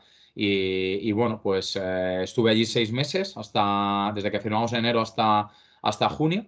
Y la verdad que la experiencia fue una pasada. Tenía un año y medio allí firmado y bueno, pues esos meses me dieron un conocimiento que esperaba haber podido aplicar para el año siguiente. Y bueno, pues el club decidió, allá, creo, igual fue, o sea, fue un entorno que no me lo pude creer. Yo estaba tirado en mi cama y de repente me llama el director general y me dice que lo siente en el alma, que ya me enteraré del porqué, pero que hay muchas cosas que a él se le escapan y que deciden romper el contrato. Yo te lo juro que dije, no podía, era como un déjà vu del año Ya. anterior del Madrid, otra vez 14-15 de junio y en plan, o sea, ¿qué es esto? O ¿Qué sea, hago ahora? ¿qué está pasando otra vez? O sea, no puede ser que me esté ocurriendo lo mismo que me pasó la temporada pasada. ¿Y los motivos? ¿Llegaste a enterarte de por qué fue la decisión de no continuar contigo? Sí, nada, tenían un entrenador puente que iban a llevar a otro club y bueno, pues ya está. Ya. Politiqueo y contactos y hasta al final, ya te digo, fue jodido porque es que me encantaba estar allí. O sea, me Ya. encantaba la vida me encantaba cómo vivía allí en el sentido de dónde vivía, Ujú. la ciudad deportiva, el ambiente profesional, el tener el primer equipo, era una pasada. Yo estaba disfrutando como un enano, macho. Pero al final, Es injusto y al final yo creo que, joder, llegas a mitad de temporada en un país que no hablas el idioma, en una categoría que no conoces, con un contexto que es que contexto, conocer el contexto y adaptarte al contexto lo es todo. Y que no te den tiempo, a mí vamos, me daría rabia y creo que es es lo que comentas, que esa experiencia que hubieras acumulado esos 6 meses, por muy mal que hubiera ido, tiene que darte tiempo a adaptarte, a conocer un poco la cultura, el idioma, el fútbol, y es una pena que no te hayan dejado continuar, pero luego, bueno, cuéntanos qué pasó después cuando terminaste ahí en Panathinaikos. Bueno, en cuanto a allí, ya te digo que al final, joder, intentamos tanto mi segundo entrenador como yo, pues adaptar lo máximo posible y fíjate que cuando nos renovamos, o sea, nos escribieron todos los jugadores en plan, no puede ser, coach, tal, y fue una locura. Y cuando luego echan a este entrenador porque le llevan al otro club para el que iba un poco de modo puente, Sí. me escriben que el club se está planteando la posibilidad de que vuelva. Y los jugadores son los que estaban haciendo fuerza para que yo volviera. Qué Es decir, bonito. ahí es donde te das cuenta que hay cosas, pues te digo que cuando vives estas cosas y te dejan ahí, que parece que estás dejado de la mano de Dios, pues ahí es donde descubres que una de dos, o te dejas de alguna manera etiquetar. O sea, evidentemente todos cometemos errores todos los años, es decir, que esto no significa no hacer un proceso de reflexión, pero cuando te das cuenta de que realmente hay muchas cosas que se escapan de, Claro. de nuestro alcance, no puedes dejar que porque no te renueven tú te etiquetes como no valgo, porque entonces al final es que no valimos ningún entrenador. Sí. Porque el que no es un día es otro, el que no es otro, al final el que no cae por aquí por allí. Y bueno, pues acaba Grecia, me encuentro en un contexto prácticamente idéntico al del año anterior en Madrid, pues intentar buscar algo, ya de nuevo todos los equipos con entrenadores y bueno, pues otra vez otros meses de visionado de fútbol, de poder disfrutar también de otras cosas, de seguir teniendo tiempo y así en un momento dado pues aparece la propuesta de Langreo. Ujú. ¿Cuándo firmas? ¿Qué fecha es? ¿Y cómo es la situación del equipo cuando tú llegas? Esto fue Bueno, este año, esta temporada ya. sí, ya es esta temporada. Creo que llegó allí un 22 de noviembre, que el otro día me lo recordaba en una de las entrevistas y el equipo estaba en descenso. Estaba el equipo con 11 puntos, si no recuerdo mal. Ujú. Y bueno, pues con una dinámica complicada, bueno, pues en un entorno difícil. Cuéntanos, aprovecho porque era una de las cosas que te quería comentar, el contexto del Langreo, para la gente que no lo conoce, la gente que no es de España. Claro, es un cambio otra vez, o sea, al final tú estás yendo un poco tercera de Madrid, juvenil con el Real Madrid, luego hasta Grecia, luego vuelta y ahora es Asturias, otra, o sea, segunda ref, la categoría, bueno, nunca hayas entrenado esa categoría, entiendo ¿No? que conocías jugadores y equipos, pero nunca has entrenado esa categoría. ¿Cómo intentas, o sea, cómo te empapas del contexto del club y cuál es el contexto del club para ponernos también en situación a nosotros? Bueno, sí, al final, como te decía antes, era mi primera experiencia en Segunda B, por lo tanto, lo asumía como un nuevo reto y sobre todo con la ilusión de decir, "Joder, es que lo que quería el año a Darbe ya lo he conseguido de nuevo aquí en Langreo".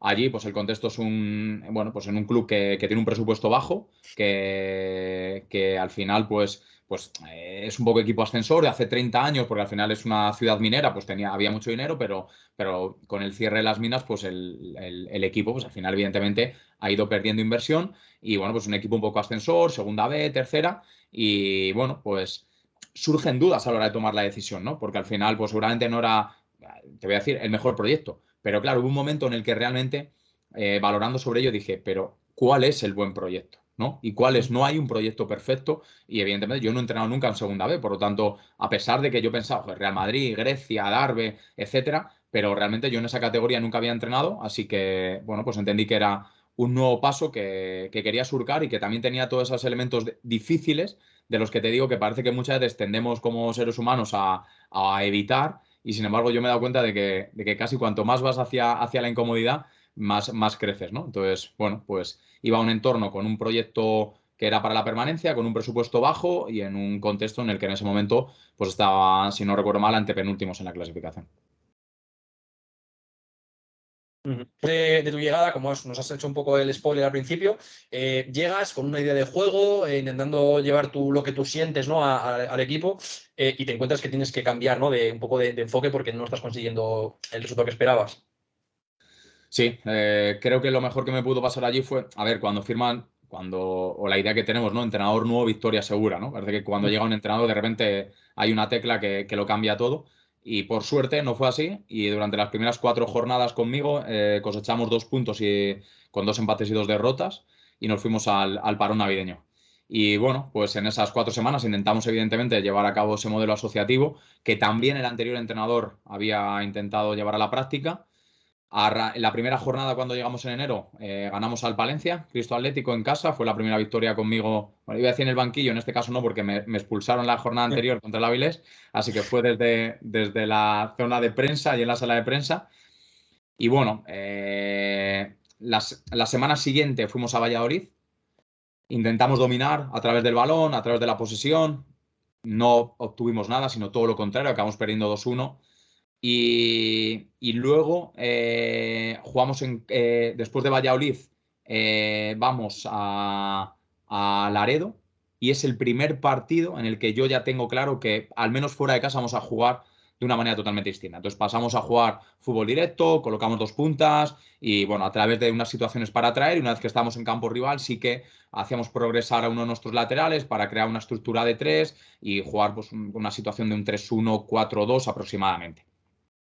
Ganamos, volvemos a casa, empatamos con Rayo Cantabria 0, luego vamos fuera a Marino, a Luanco, perdemos 2-0, y el punto de inflexión de esa temporada es en casa con el Compostela, en donde, bueno, pues intentamos expresar a la máxima potencia el modelo de juego y perdemos 0-3 en casa, contra un equipo tremendamente superior. Y que además un equipo que quería tener el balón viene allí a Ganzábal a nuestro campo a defender un bloque medio y a transitarnos, y con balón, en cuanto nosotros fuimos a bloques altos para intentar evitar que ellos pudieran progresar, que se sintieran incómodos con el balón, y ellos atraían con un pase y nos golpeaban. Entonces, bueno, ese día jugamos en sábado, dormí 1 hora, me vine a Madrid 2 días y me vi todos los partidos que habíamos jugado hasta ese momento, para intentar ver si realmente el modelo de juego asociativo habíamos evolucionado lo suficiente o nos permitía realmente, nos iba a permitir obtener los resultados que necesitábamos para la permanencia. Estábamos en ese momento a 7 y a 8, a 7 del play-out y a 8 de la permanencia directa. Y después de un análisis y de preguntar a varias personas con las que tengo mucha confianza, dije, con lo que vuelva el martes, allí a Langreo, voy a morir. O sea, no voy a cambiar absolutamente ya nada más, pase lo que pase. En esa semana siguiente jugamos contra el Burgos Promesas, como visitantes. Y pues no sé, es esa tecla que muchas veces te digo que no sabes, ¿no? Al final los entrenadores pues tenemos que ir tocando teclas, y un día tocas una tecla y de repente eso suena que no te puedes imaginar. Y una victoria, otra, cosechamos 3 partidos consecutivos, después perdemos 2, Zamora allí y Guijuelo en casa, pero las sensaciones eran distintas, era una derrota, pero desde unas sensaciones distintas a lo anterior, y después 8 partidos sin perder hasta el último punto con el Valladolid en casa que certificó la permanencia directa. Fíjate, te estaba escuchando y me estaba poniendo en la situación, y para mí es una de las cosas más difíciles que tiene un entrenador. Tener tu idea, tu modelo, lo que hablábamos antes, tu forma de... Porque al final yo creo que el modelo de juego y la idea de juego y el sistema de juego, todo eso va enfocado a cómo siente el entrenador, cómo se siente más cómodo y más a gusto y cómo se siente mejor representado en el campo. Es una expresión de nosotros mismos, yo creo. Pero me parece muy difícil ese cambio de chip que tuviste, de decir, voy a verme todos los partidos, porque muchas veces vamos así, no queremos ver a los lados y no somos conscientes de que a lo mejor el modelo es el incorrecto, o lo estoy planteando mal, o lo estoy trabajando mal. Y es muy difícil ser tan autocrítico de decir, voy a cambiar esto y voy a ir a muerte, porque siempre al final piensas, vale, estoy implantando tú llegas, implanto esta idea de juego más combinativa, no sale bien, bueno, dale tiempo al equipo a que se adapte, van pasando las jornadas, bueno, ahora, hoy hemos perdido porque este jugador ha hecho este error, lo que sea, y es muy complicado decir, no, lo que estoy es equivocado en el enfoque y tengo que cambiar radicalmente. Entonces me interesa mucho este punto y te quiero preguntar, ¿cómo le dices al vestuario después de unos meses implantando una cosa de manera muy clara? ¿Cómo le dices al vestuario, bueno, vamos a cambiar radicalmente de juego? ¿Cómo se lo toman también ellos? Bueno, primero, yo creo que no por quitarme mérito en este caso a la decisión que tomáramos como cuerpo técnico, pero la experiencia en Adarve División de Honor creo que ya me había abierto una vía que hasta antes de ese año quizá no había visto o no veía como viable. Y bueno, pues yo creo que tú intentas cuando llegas, al final quien me firma allí sabe el modelo de juego que yo prefiero. Entonces, al final yo cuando llego, pues evidentemente intento que el equipo juegue de la manera en la que yo creo, principalmente. Y bueno, pues a raíz de ahí, mira, la estrategia que llevé básicamente después de decidir claramente eso, yo creo que el jugador ya de por sí se sintió cómodo. Es decir, con el cambio de modelo, ellos se relajaron. Es Ujú. decir, ayudamos al jugador. Por lo tanto, ya el mensaje ya no tenía, o sea, no necesitaba convencerles, porque Ujú. realmente yo estaba dando un paso hacia algo que a ellos les hacía estar más cómodos. Porque Claro. realmente ellos sufrían cuando teníamos que analizar mil cosas, porque al final, si ves la semana de Compostela, cómo la planteamos, los diferentes espacios, quién iba a saltarnos, quién no, aquí, allí, cómo ir en bloque alto, en medio, cómo... Al final, sí, tú ves que has hecho una preparación de un partido que cuando la ves dices, desde fuera dices, es una pasada, porque has intentado mimar cada detalle. Pero luego te das cuenta de que hay un punto en el que un exceso de complejidad no es bueno. Y en este caso, para el contexto que vivíamos, estando en descenso, jugadores que muchos pues al final todavía sin haber dado en el pasado niveles de rendimiento altos, porque al tener un presupuesto bajo, evidentemente, tienes que apostar por jugadores jóvenes que todavía no saben qué nivel te van a dar. Entonces, les estábamos exponiendo a entornos de complejidad donde ellos no estaban cómodos, donde realmente sufrían más. Es como si a mí cuando era jugador me hubieran obligado a tener el balón y a dar cada pase, pues yo hubiera sufrido en vez de que si me hubieran dicho, no, pon el balón allí a 50 metros, ¿no? Entonces, bueno, creo que les ayudé. Creo que ellos se sintieron, estuvieron, o sea, se relajaron cuando de repente vieron que había que hacer cosas mucho más sencillas. También, justo has tocado uno de los temas que quería hablar contigo, es el tema de cómo enfocas, y aprovecho para enlazarlo con esto, cómo enfocas la preparación del partido.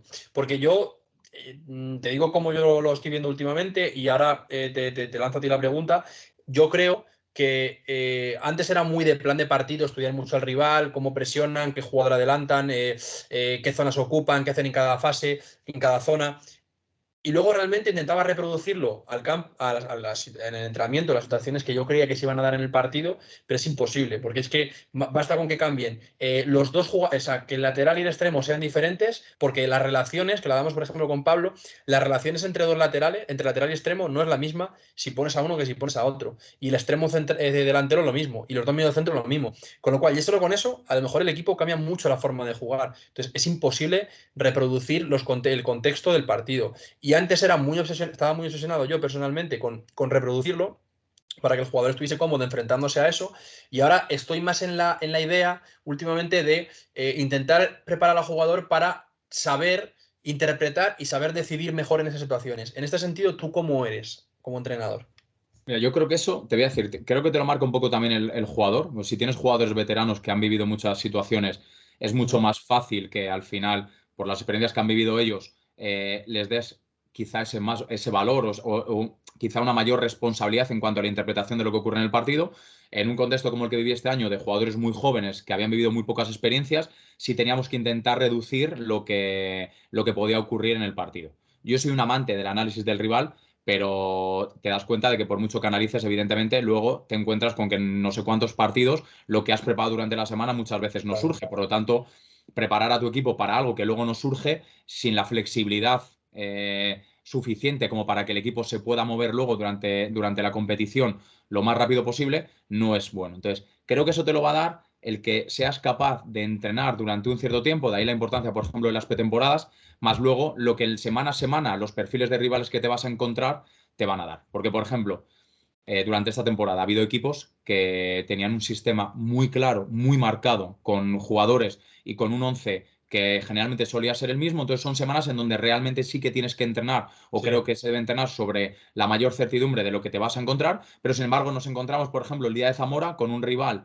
que íbamos allá al Ruta de la Plata, un rival con una gran variedad a nivel de automatismo, sobre todo a nivel ofensivo, con un gran nivel de desorganización y en donde yo no podía pautarles durante la semana va a ocurrir esto, esto, esto. Entonces, Claro. creo que la semana a semana te va dando recursos y luego tienes que ser capaz de, por lo menos, preparar al jugador para lo que posiblemente ocurra, pero Ujú. desde la tranquilidad de que esa posibilidad de lo que ocurra puede que no sea y que el jugador tiene que tener ese margen en donde decide y no sobre lo que ha trabajado esa misma semana, sino sobre su riqueza táctica que te lo va a ir dando la semana a semana y que te lo va a ir dando también, evidentemente, el perfil de jugador, la experiencia que tenga y la cantidad de años que lleve en la élite. Entonces, yo te diría que a mí me gusta intentar mostrarles a los jugadores durante la semana lo que puede que nos ocurra, pero ya te digo, por ejemplo, Orense, mira, te voy a poner un caso, el día de Orense preparamos ante una línea de 4, a nivel, ellos que iban a jugar ellos un 4-2-3-1, porque llevaban prácticamente 10-12 jornadas jugando así, habían cambiado, y ese día vuelven a una estructura de 5 que no jugaban desde la jornada 10-11. Entonces, nosotros ya habíamos trabajado durante muchas semanas, no solo en base al rival, sino cómo trabajar o cómo contrarrestar todas las diferentes posibilidades que nos podíamos ir encontrando, y ese día el equipo fue capaz en solo 5 minutos de reorganizarse entre mi ayuda y lo que llevan viviendo dentro del campo por las experiencias de las diferentes semanas que habíamos surcado hasta ese momento. Entonces, claro, por eso cuando hablamos de tiempo en los entrenadores, es que lo necesitan los jugadores y lo necesitan los entrenadores, porque tú no puedes ayudar a tu equipo en una semana, ni puedes hacerle vivir todas las experiencias que va a requerir. Entonces, el tiempo te va a permitir exponer a tus jugadores a muchas experiencias y que a partir de ahí ellos tengan la capacidad en el campo de interpretar lo que sucede, y a partir de ahí, pues, que ellos decidan, porque nosotros no tenemos un joystick y, por lo tanto, reducir la incertidumbre lo máximo posible, pero entender que la incertidumbre va a estar siempre ahí y que el único capacitado para solventar la incertidumbre es el jugador en el campo. Y yo creo que al final el momento, la manera máxima de llegar al punto en el que tu equipo tiene todo interiorizado es cuando pues es realmente hacer que el jugador en situaciones de duda o situaciones de incertidumbre se comporte de acuerdo a la idea general del equipo de juego. Es decir, si tú quieres transmitir que tu equipo es un equipo agresivo, un equipo que salta siempre a presionar, que es un equipo que intenta robar en campo contrario, pues que el jugador en situación de incertidumbre de qué hago, me repliego o voy para adelante, intente ser fiel a la idea reconocible del equipo. Y eso, cuando lo consigue, yo creo que es la clave del éxito de cualquier equipo. Sí, al final, te digo, o sea, eso es lo bonito del fútbol, porque si fuera tan fácil Sí. como decirle, o si sabes, no, el rival va a hacer esto, esto, esto, y nosotros vamos a hacer esto, esto, esto, que a veces surge así, pero muchas otras veces por lo que te decía, porque cada vez más el perfil de entrenador es un perfil en donde, sobre todo a nivel ofensivo, cada vez hay más movimientos, hay más rotaciones de estructuras, hay mucha más movilidad. Entonces, tú no puedes cerrarte a 2, 3 cosas porque a lo mejor ocurren 10. Entonces, Claro. hay que aportar mucha experiencia al jugador durante las sesiones de entrenamiento para que él tenga esa capacidad, como tú bien dices, evidentemente, dentro de la idea de juego que tienes. Es decir, dónde me tengo que mover y cuándo me tengo que mover allí en base a qué hace el rival, que es una de las cosas vitales, que tanto defensiva como ofensivamente. Y una de las cosas que siempre digo es, parece que no, nosotros tenemos que hacer, no. Nosotros hacemos, el rival se mueve, y en base a cómo el rival se mueve, digo con balón, nosotros vamos a volver a hacer otras cosas en base a los espacios que nos dejen. Pero es que a nivel defensivo, nosotros estamos colocados de una determinada manera, el rival se mueve, y cómo se mueva el rival nos va a marcar en base a nuestra idea de juego qué movimientos tenemos que hacer nosotros, ¿no? Entonces, tú necesitas crear tareas de entrenamiento en donde generes que el jugador tenga que pensar, tenga que comprender lo que está sucediendo, para que cuando en el campo de repente ocurren ciertas cosas, el jugador tenga la autonomía de poder tomar las decisiones por sí mismo, y no tener un entrenador con un joystick que le va marcando las cosas, que es imposible porque no tenemos 11 bocas, y por lo tanto, pues como necesitáramos hacer eso, ya te digo que estamos mal. Fíjate que es clave al final generar en ese proceso del entrenamiento de la semana y comunicar que el jugador sepa que se va a enfrentar a momentos. O sea, creo que lo que tú has dicho, no sé si luego se lo trasladas al jugador realmente. Quiero decir, a ver si me sitúo porque tengo la cabeza, te estoy hablando un poco los temas, tengo que hilarlos. Lo que comentábamos, de que los jugadores se tienen que enfrentar a situaciones condicionadas por el rival y tienen que saber interpretarlo. ¿Tú se lo transmites así al jugador o al final es un poco libre, que vivencien las situaciones y luego en base a eso tú vas corrigiendo? ¿Cómo es el proceso? ¿Es explicar y luego vivenciar, o vivenciar y en base a eso luego explicar? Mira, cuando llegas en medio de una temporada, no tienes tiempo. Ujú. Porque yo llego, por ejemplo, tanto Grecia como Langreo, llegas en medio de la temporada, llegas un martes y el domingo estás compitiendo. Entonces, al final se hace de una manera un poco más directa. Al final tú le transmites al jugador lo que quieres que suceda y le Ujú. ayudas a que el proceso sea algo más rápido a la hora de la asimilación de los conocimientos. ¿Qué es lo que te permite, por ejemplo, una pretemporada? Una pretemporada te permite el poder aplicar ciertas tareas de entrenamiento en donde el jugador va a vivenciarlo, y a partir de ahí tú puedes luego ir dando feedbacks en base a lo que tú quieres y en base a lo que van surgiendo las tareas.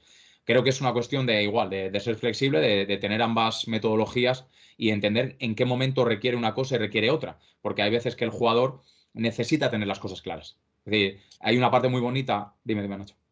No te quiero interrumpir. Te quería plantear otra cosa, me espero y te la planteo después. No, bueno, me refiero que es, yo siempre digo que cada semana es como pintar un cuadro nuevo. Entonces, hay semanas que el jugador, por lo que sea, a lo mejor necesita certidumbre, necesita tranquilidad, necesita relax, necesita Sí. tareas más simples, necesita pautas más simples por todo lo que pueda demandar la semana de competición. Y hay semanas en las que el jugador, pues a lo mejor vienes de una victoria y va segundo y te puedes permitir realizar otro tipo de tareas en donde el jugador pues tenga más complejidad, en donde tenga que implicarse más, en donde emocionalmente pueda tener un mayor desgaste. Entonces, yo soy un enamorado de intentar encontrar ese balance y que cada semana te va a ir marcando un poco el procedimiento y la línea de actuación. Te diría que en pretemporada intentaría siempre, he intentado siempre, crear tareas mucho más abiertas en donde el jugador va resolviéndolas y luego nosotros les vamos guiando desde unos principios de juego que tenemos claros, ¿no? Y luego la semana a semana la competición pues te va a ir marcando. Si vienes de 5 derrotas consecutivas, te puedo asegurar que lo último que quiere el jugador seguramente el miércoles o el jueves es ponerle un vídeo de 30 minutos,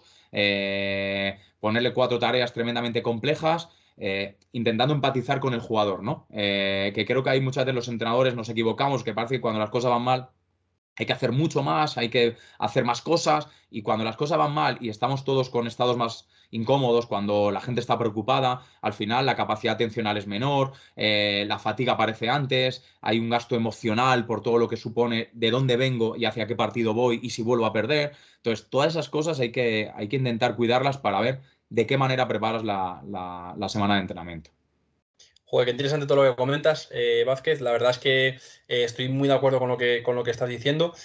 Yo sí que, y qué difícil es a la vez, ¿no? Porque es un punto medio entre que el jugador se sienta, como hablabas antes tú cuando eras jugador, que el jugador se sienta cómodo y no se sienta expuesto y diga, o sea, voy a realizar en el campo lo que yo sé hacer, pero también un punto de incertidumbre que le diga, oye, que por mucho que tú te sientas cómodo, va a haber algún momentos, y ya no solo a lo táctico, sino momentos en los que el equipo te va a embotellar, la afición te va a embotellar, que vas a vivir momentos de estrés, entonces tienes que saber que dentro de que te voy a pedir lo que sabes hacer, pero muchas veces vas a tener que improvisar o vas a tener que adaptarte a lo que va surgiendo en el partido. Y es difícil porque es ese punto de equilibrio es muy complicado de conseguir. ¿Crees que también eso te ha ayudado que tú hayas sido entrenador para luego transmitírselo a los jugadores? Porque yo, como no he jugado nunca a nivel que tú, no he jugado enfrente de 5.000 personas, con lo cual no sé lo que vive un jugador cuando está dentro. Sí, a ver, con el tema de los entrenadores que fueron jugadores, que muchas veces pues, van ya directamente a puestos bastante altos, yo creo que ser entrenador no es lo mismo que ser jugador, para nada. Lo que sí que tiene el entrenador que ha sido jugador es la vivencia de acontecimientos que lo has visto desde el prisma de jugador y que por lo tanto luego cuando eres entrenador puedes empatizar seguramente mejor porque simplemente lo has vivido en tus carnes, ¿no? Y creo que eso sí que, bueno, pues es algo positivo. ¿Implica esto que si no has sido jugador no puedas ser entrenador en la élite? No, claro que puedes serlo, evidentemente. Y al final, pues dependerá también de tus capacidades empáticas, sobre todo pues de la capacidad emocional y entender al jugador, porque una vez que le entiendes, todo es mucho más fácil. Cuando tú has sido jugador, pues ya has vivido ciertas cosas, entonces a lo mejor ves a un jugador y le recuerdas o te recuerda cómo estabas tú o te recuerda a cómo estaba un compañero, que vos decía que como yo ya llevaba mucho tiempo queriendo ser entrenador, pues claro, yo hablaba con mis compañeros y veía el que no jugaba, el que jugaba, cómo estaba el que habían cambiado en tal día, cómo he vivido yo determinados momentos. Entonces luego, pues muchas veces a mí me van recordando muchas veces jugadores que voy entrenando a compañeros míos del pasado y bueno, pues evidentemente cada uno es un mundo, ¿eh? No pretendo con eso decir, a este le está pasando lo mismo que a aquel, no, pero sí que puede haber ciertas cosas que tengan similitud. Vamos a hablar, si te parece, un poco ahora del tema del vestuario y de la comunicación con el jugador. Tú, si no me equivoco, tienes un máster en psicología Sí. y ahora me comentas un poco qué es lo que has estudiado en ese aspecto. ¿Cómo de importante crees que es el contacto del jugador dentro de lo que es todo el proceso de entrenamiento, incluyendo táctica, técnica y todo? ¿Cómo de importante crees que es el charlar con el jugador? A mí me gusta mucho charlar individualmente. Soy muy pesado, la verdad. A ver, bueno, pues yo qué sé, los jugadores, lo siento por los jugadores que he tenido, que soy muy pesado. Tú también eres de ese estilo. ¿Cómo es tu manera de comunicarte con el vestuario y cómo crees que es la mejor manera de enfocarlo? Pues yo estoy en la misma línea que tú. Creo en la conversación, creo en crear vínculos, hay que saber. Además, me gusta sentirme cerca del jugador y es mi idea, es mi manera de entrenar. Creo que, además, tengo la sensación de que me hace muy feliz verles felices y Mm. por eso, a lo mejor, pues algunas cosas no me están yendo del todo mal, porque al final tengo la sensación de que, bueno, sí, claro que quiero ganar para poder, si puedo estar en no sé qué categoría, pero bueno, como que me genera mucha felicidad el ver al jugador feliz. Entonces creo que los entrenadores tenemos ahí no sé si, no sabría cómo decírtelo, pero tenemos la posibilidad de ayudar a que ciertas personas sean más felices. Y fíjate que es difícil porque cuando no les pones a los jugadores, tú eres el enemigo número uno, ¿no? Pero Sí. hasta en esos momentos complicados, si el jugador ve que tú le quieres, que tú le deseas lo mejor, que estás cerca de él tanto para lo deportivo como para lo personal, al final cuando creas un vínculo emocional, es lo que te he dicho antes, todo es más fácil porque todo se gestiona muchísimo mejor. Entonces, para mí es vital, las charlas, hay que saber el momento y ahí es donde también, oye, hay veces que el jugador no quiere hablar contigo. Entonces, no debemos forzar que un jugador en un momento dado no dé, y entonces a lo mejor es el segundo o el prepa o no sé quién o nadie, porque todos necesitamos nuestro espacio, ¿no? Entonces, hay que conocer al jugador y a partir de conocerle, pues sabes de qué manera puedes llegar, de la mejor manera posible y a partir de ahí tener una buena relación y ya está. Yo no creo en esos entrenadores antiguos de autoridad, es que no creo para nada en eso y creo en los buenos vínculos, en el cariño, en el respeto, en estar cercanos y en intentar ayudar a los jugadores lo máximo posible. Justo has hablado de esa evolución que hay en el liderazgo, que antes era un liderazgo más autoritario, más impositivo, y ahora es un liderazgo más de convencimiento y de estar el primero remando, ¿no? Dentro del grupo. Qué curioso porque la semana pasada hablábamos con Fer y veíamos el prisma del jugador en activo, además que él se interesa mucho por el tema del juego porque le gusta. Sí. Ahora el prisma del entrenador. Él me decía, Nacho, hay muchas veces que yo hablo con un entrenador y le voy a comentar una cosa que estoy viendo del juego y noto que no me hace ni caso. O noto que el entrenador me viene, me cuenta una cosa y cuando me dice, venga, cuéntame qué opinas, le cuento, sé que no le está calando, sé que me lo está diciendo para que yo me sienta de una manera, pero yo lo noto. ¿Tú eres una persona que escucha a los jugadores también cuando tienen que dar incluso un palito o feedback sobre tu trabajo? Sí, sí, sí. Más creo que ahí es verdad que, a ver, yo entiendo esa parte del entrenador porque estamos, o sea, al final nuestra profesión, y tú la sabes también bien, es ¿Mm? muy ingrata y muy incómoda porque es de las pocas profesiones donde el teórico jefe o el líder es al que al primero le cortan la cabeza, Ujú. donde todo es muy complejo y muy difícil, ¿no? Entonces parece que estamos constantemente amenazados por 10.000 millones de cosas y entre ellas, pues yo creo que a consecuencia de tantas amenazas, pues muchos pues ponemos, en este caso yo intento no ponerlas, pues muchas capas de protección. Y esas capas de protección son, no, yo digo esto y esto es lo que hay y que nadie me tosa ni me diga nada. Entonces, a veces de esa protección surge que no quieres escuchar demasiado a los demás. Pero ahí creo que también es importante que tengamos en cuenta que nosotros somos los líderes, somos los jefes, tenemos una idea, pero que el jugador vivencia cosas en el campo. Entonces, ¿por qué no? ¿Por qué no vas a escucharle? Claro que sí, vamos, yo todos los años tengo conversaciones con los jugadores, sobre todo con los más veteranos. En este caso, este año, por ejemplo, con Gonzalo, con Kat del año de Adarve, millones de conversaciones a nivel táctico, ver cómo se siente el equipo, si realmente se sienten cómodos, si no, y sobre todo en momentos difíciles, en donde pues me interesa saber, oye, ¿creéis que el equipo realmente se está sintiendo cómodo con esta idea, con este modelo? Yo con Gonza este año hablaba mucho sobre ello y él me decía, es que el equipo es que se siente incómodo haciendo determinadas cosas, nuestro mediocentro no se sienten cómodos con balón. Entonces, también de esa información que yo fui recabando, de escuchar a los jugadores, pues también por eso decidí quizá cambiar el modelo de juego, que a lo mejor en otro Sí, contexto sí. no lo hubiera cambiado, pero bueno, yo soy totalmente partidario de eso. Y a partir de ahí creo que el jugador encima, cuando se siente escuchado por el entrenador, dice, ahí va. O sea, luego incluso él te va a escuchar más. O sea, cuando tú le Ujú. escuchas, cuando tú escuchas a alguien de verdad, cuando escuchas de verdad, es mucho más fácil que luego él te escuche a ti. Yo fíjate que te entiendo perfectamente porque además yo creo que uno de los momentos en los que yo más, o dos de los momentos en los que yo más me he notado que estaba madurando a nivel de entrenamiento, de entrenador, es la primera vez que delante de un vestuario dije, me he equivocado yo al hacer un planteamiento, o sea, me he equivocado, es decir, tú te equivocas fallando un gol o el portero o una tarjeta o lo que sea, yo me he equivocado planteando este partido, haciendo este cambio, lo que sea, y pedir perdón, oye chicos, me he equivocado, yo tenía que haber dicho esto. Y de hecho fue un partido que íbamos ganando 3-0 al descanso, pero estábamos jugando muy mal, esto que no estás haciendo lo que quieres y llegas 3 veces y metes 3 goles contra un rival encima de arriba y demás. Y yo en vez de decir, bueno, hacer esos ajustes y animar, y animar, perdón, al equipo para continuar con esa dinámica, fue una bronca. Le eché una bronca, que no estaba contento, que no sé qué, tal.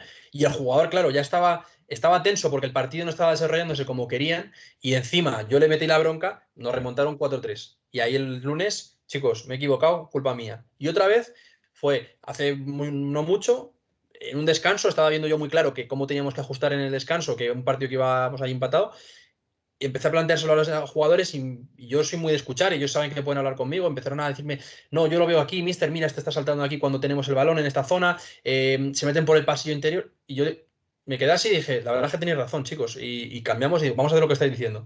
¿Te ha pasado a ti alguna vez eso? Aparte de Sí. esa vez que me has contado de cuando cambiaste de modelo de juego. Mira, te voy a decir que hay una parte que tiene que ver con que al final estamos muy cerrados a lo que nos digan por esos temas de protección, de ego, etcétera, y porque parece que si el jugador te dice algo, si el jugador le dice al entrenador algo y el entrenador lo cambia, es que el Eso es. entrenador es débil, no tenía la idea clara. Entonces, yo creo que tenemos una concepción de lo que es la idea del entrenador muy equivocada, que además nos lleva a los entrenadores a estar muy a la defensiva. Cuando te das cuenta, yo, fíjate, o sea, he reflexionado mucho sobre esto y lo que pensaba hace años que era una fortaleza, que era muchas veces el tener las ideas claras, el siempre saber lo que quieres, de repente ahora me he dado cuenta que eso es una debilidad. O sea, la fortaleza ahora para mí está en ser capaz de, como tú bien decías, de reconocer en un momento dado me he equivocado. Por ejemplo, hablo de un caso este año, el segundo gol del Guijuelo que nos gana en casa 0-2 fue culpa mía. Porque al final pusieron 2-1, 2-5 allí al final y nos hicieron un gol que no era necesario ni cambiar ese tema porque ya estábamos generando muchas ocasiones y es que creo, pues ¿cómo no nos vamos a equivocar los entrenadores? Lo que pasa es que, Claro. claro, vivimos tan sometidos a ese miedo, como te equivoques, te echan, si no te echan, no triunfas y tal, que al final la gente vive tan angustiada que, claro, ¿cómo me voy a equivocar? Antes de que alguien me diga otra cosa distinta, yo sigo R que R y muero, pase lo que pase. Entonces, pues hay una parte en la que te tienes que exponer, oye, ¿y si me equivoco, qué? ¿Y si me echan, qué? ¿Y si no llego a la élite? Pues bueno, pues chico, pues al final, pues es lo que hay. Pero voy a intentar ser lo que quiero ser y si me equivoco, pues me he equivocado. Y a día de hoy yo veo una fortaleza el que el jugador me vea cercano y el jugador vea que el entrenador les dice, me he equivocado. Y el año pasado, por ejemplo, en Grecia, Totalmente. hubo un momento que les dije, ha sido culpa mía esto, esto, esto, y el entrenador de porteros me dice, no había escuchado nunca a un entrenador decir que había sido culpa suya. Digo, pues mal no va. Digo, mal no va. Digo, a lo mejor me echan, que luego me echaron. Así que no, es broma, No pero creo que que sea por eso. no lo sé, pero creo en eso. O sea, creo en realmente. O sea, para mí la fortaleza a día de hoy es que el entrenador esté cerca del jugador. Que el jugador te respete, pero no desde el autoritarismo, no El miedo. no, o sea, que te respete porque le expresas también tus emociones, porque el día incluso que, como les decía el día de Palencia, digo, ¿qué? ¿No tenéis todos tenemos hoy una pelotita en el estómago? Fue la penúltima jornada.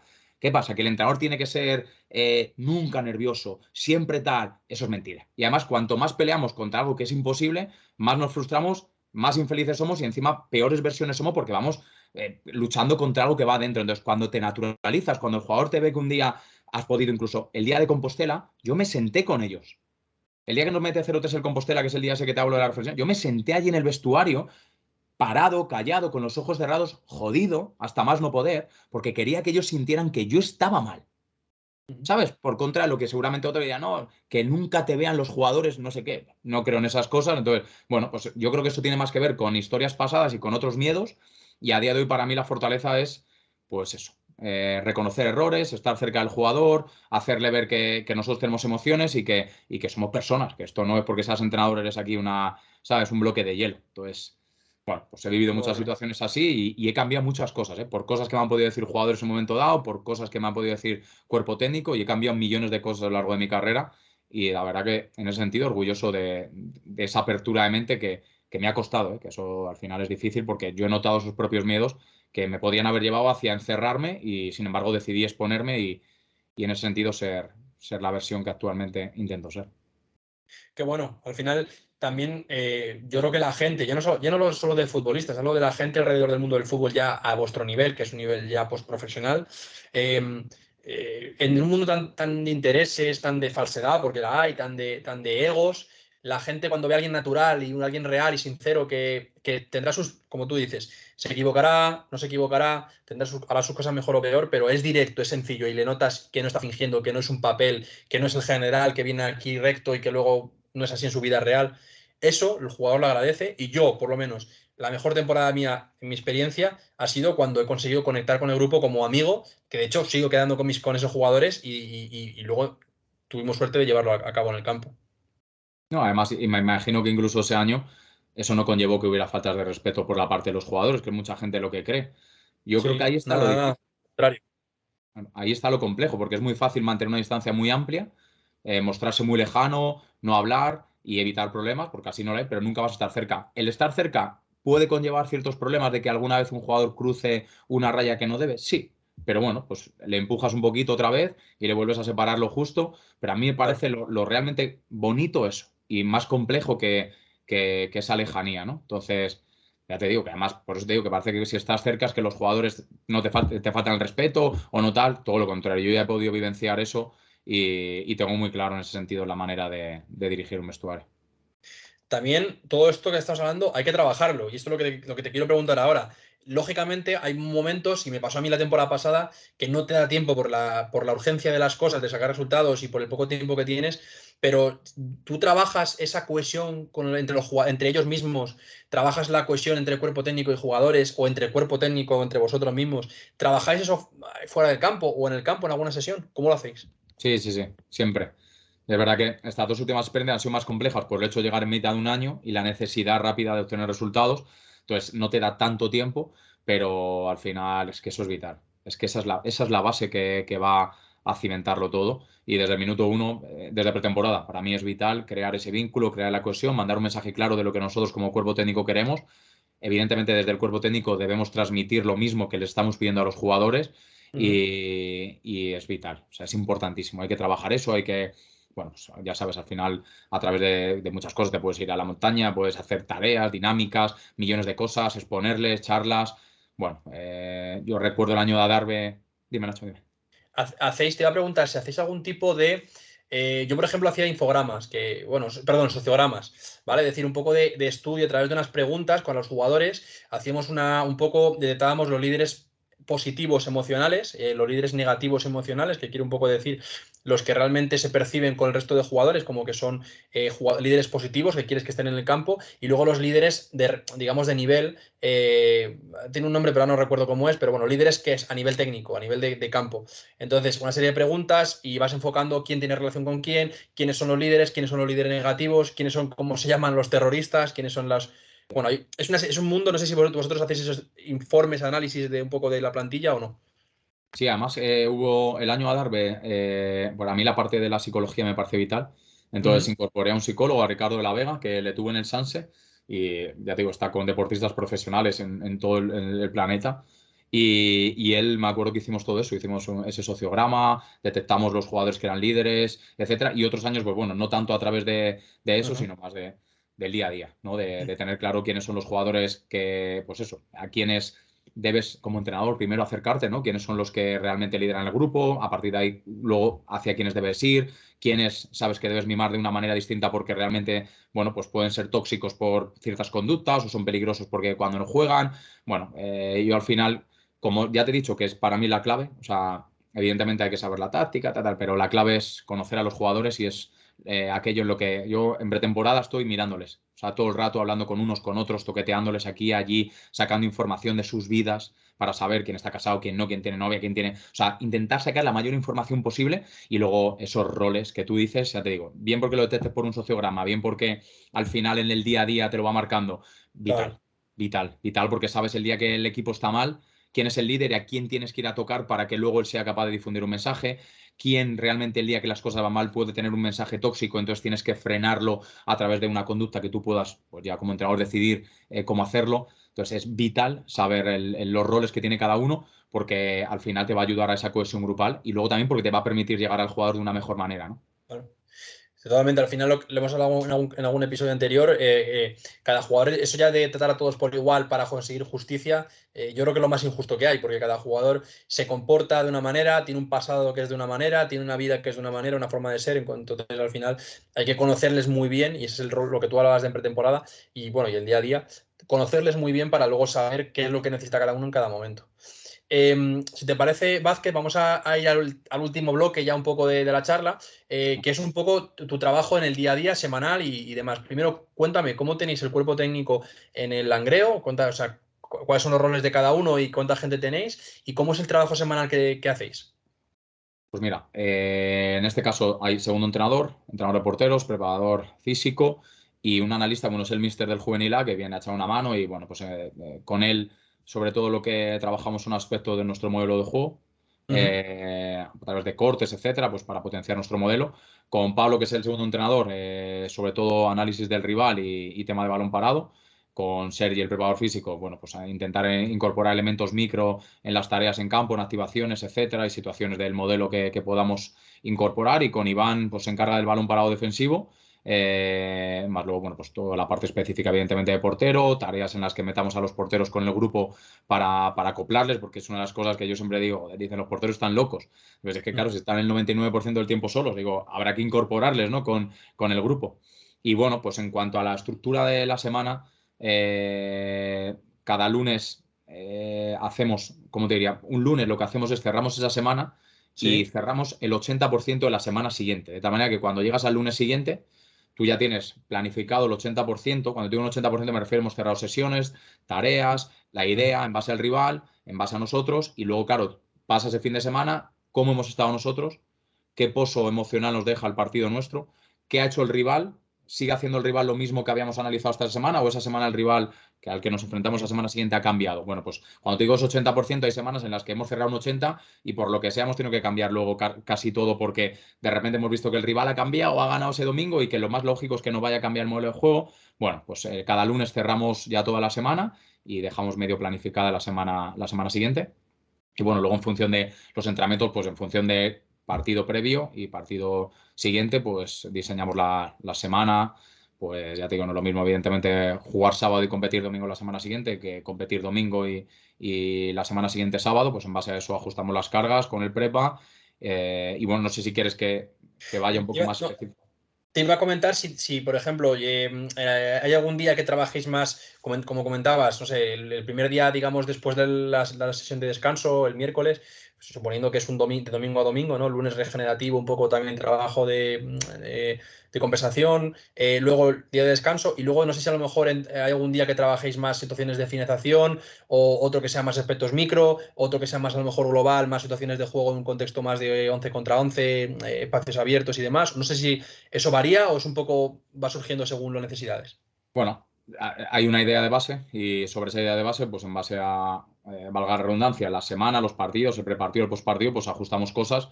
De primeras los miércoles a mí me gusta poner de primeras el vídeo del rival, Ujú. ver el miércoles lo que nos vamos a encontrar con el rival y durante el entrenamiento de ese miércoles, las primeras tareas son tareas con una implicación cognitiva baja, dado que el jugador, una vez que viene del sábado, del lunes regenerativo, etcétera, le cuesta un poco entrar. Luego pasamos a una tarea 3 en donde y hay una mayor implicación cognitiva, donde trabajamos a lo mejor más aspectos condicionales, orientados más a la fuerza y orientados principalmente a situaciones de transiciones.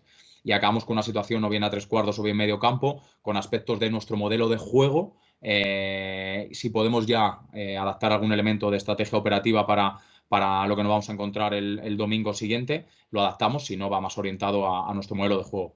Luego el jueves ponemos el vídeo de modelo de juego propio y Ujú. intentamos reproducir el mayor número de situaciones posibles que nos vamos a encontrar durante la competición en el fin de semana siguiente, dentro de lo que hablábamos anteriormente. Semanas en donde es muy abierto y al final es constantemente el jugador tiene que estar analizando lo que está sucediendo y semanas en donde un equipo actúa como rival, se le pauta lo que va a hacer el rival y el otro equipo actúa como nosotros, de tal manera que reproducimos lo que el rival nos va a hacer y lo neutralizamos y luego cambiamos los roles para que Ujú. ambos también, para que vivenciemos lo que nos van a hacer y neutralicemos lo que nos vamos a encontrar a lo largo del partido de esa semana.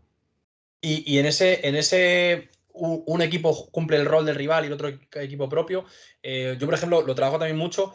Me gusta, no sé si también lo hacéis vosotros, que los jugadores no sepan nada. Es decir, a ver, es difícil, ¿no? Porque ya has hablado un poco de cómo es el rival, ya has hablado un poco de qué se pueden encontrar, de cómo tienes que actuar tu propio equipo ante situaciones. Pero a mí me gustan a mí de lo posible que vayan limpios, es decir, que no sepan cómo le va a presionar el rival, que no sepan cómo se va, cómo reaccionar tras pérdida, todo ese tipo de cosas. ¿Lo separáis para hacer eso o al final lo saben?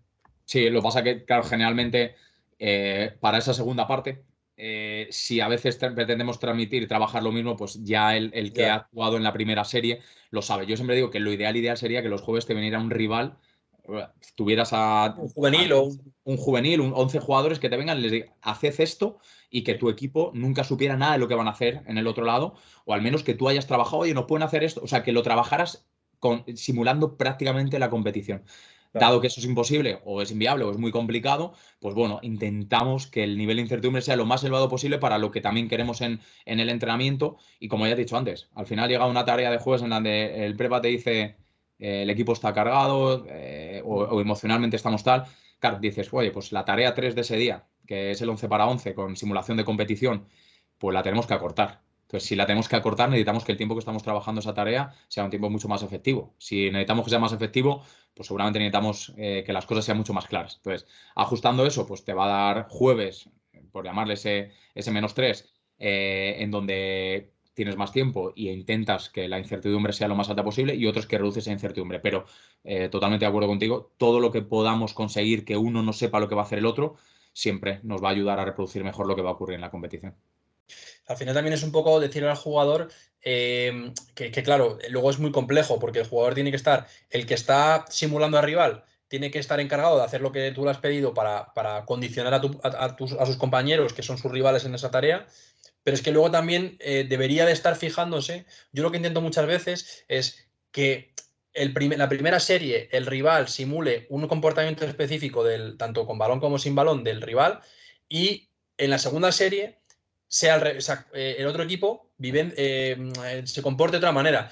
¿Cuál es la contra? Que los jugadores no van, o sea, los primeros no vivenciaron la segunda opción, y los segundos no vivenciaron la primera opción. Pero también intento que siempre estén un poco, aunque estén defendiendo o estén simulando al rival, que estén intentando fijarse en las cosas que están haciendo sus compañeros. No sé qué opinas tú de esa manera de enfocarlo.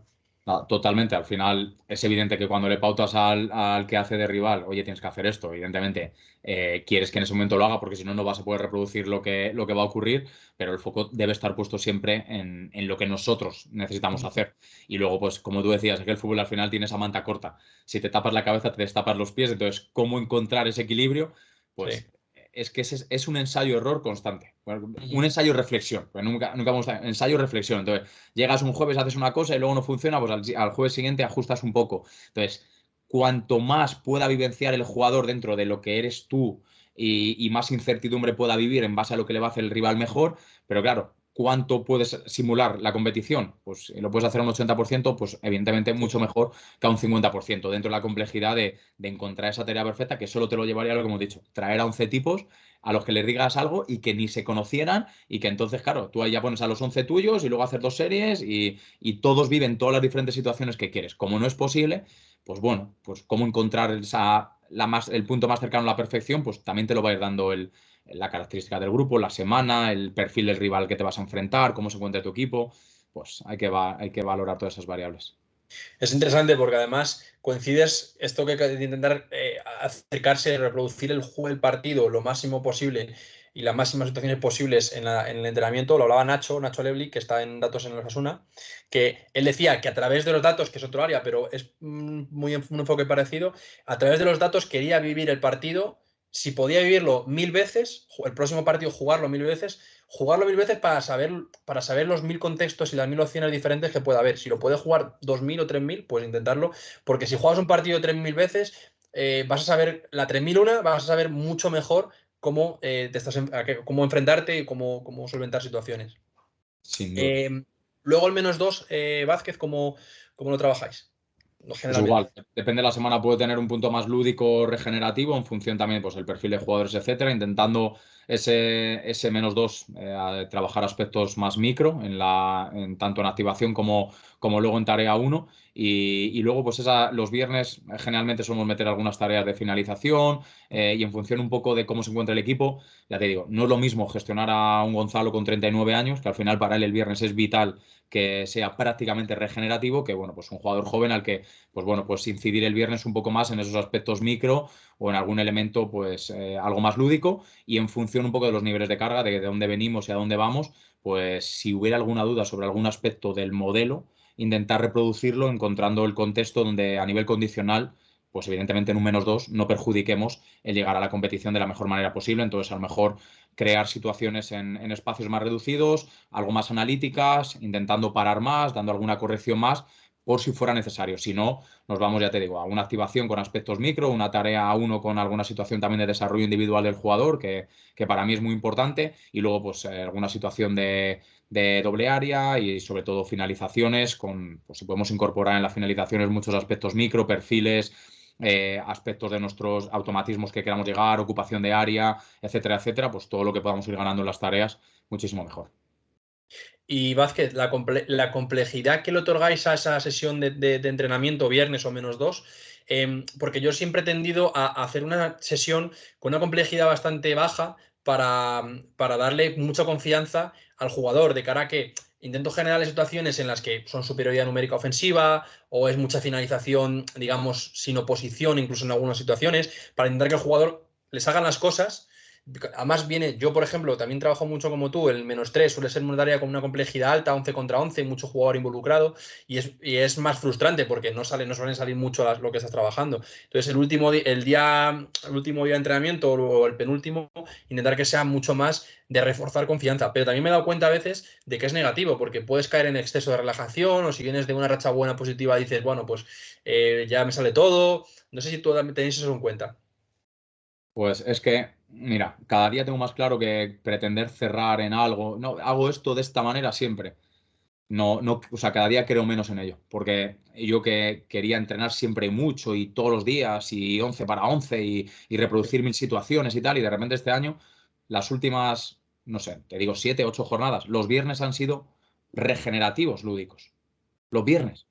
O sea, y dirás, y joder, y es que era lo que el equipo necesitaba. O sea, Sí, teníamos claro. claro lo que queríamos, el miércoles y el jueves se trabajaba y el viernes era un lúdico para trabajar la cohesión, para crear el ambiente que necesitábamos seguir creando, porque yo allí me encontré, te digo para que veas un poco un Sí, ambiente sí. pesimista, cuando llega un ambiente triste, entonces habían también trabajado mucho anteriormente, conmigo las primeras semanas era todo mucha complejidad, entonces el equipo necesitaba refrescar miércoles y jueves las pautas, llegar al jueves con la sensación de volvemos a ser unos aviones, tenemos 100% claro, y que el viernes allí todos disfrutáramos, nos riéramos, lo pasáramos bien, y al final nos hemos salvado, macho. Entonces, claro, y yo otros años ha sido, pero ¿cómo vamos a hacer un viernes un Sí, regenerativo? sí, Es sí. más, que mis primeras 6 7 semanas allí, los viernes, nada, o sea, tarea 1 activación, tarea 2 posesión, tarea 3 una situación jugada en donde, evidentemente, no influyera en lo condicional y luego acercáramos a que el jugador, pues, evidentemente, llegara con confianza al partido del domingo. Y de repente te encuentras con que el equipo te demanda eso y que tú como entrenador te la tienes que envainar y dices, hostia, todo lo que, joder, que parece que hemos estudiado y luego te das cuenta. Yo este año la vida me ha regalado el decir, mira, sí, tenemos 1000 conocimientos, estudiamos mucho, hacemos tal, pero es que luego te das cuenta de que le tienes que dar al jugador lo que necesita. Y este año yo a veces me sentía mal entrenador, Nacho, tío. Yo decía, no puede ser, o sea, no puede ser que no le ponga un vídeo de tantos minutos, no puede ser que no explique 7000 movimientos del rival y de repente con 4 cosas conseguí bueno, conseguí, pues al final ayudamos a que el jugador estuviera tranquilo. Y los viernes eran regenerativos, tío. O sea, llegábamos, una activación, unos ronditos, teníamos el rondo en medio campo, el prepa hacía un par de juegos, hacíamos unos rondos y había días que acabamos con una finalización y otros que no.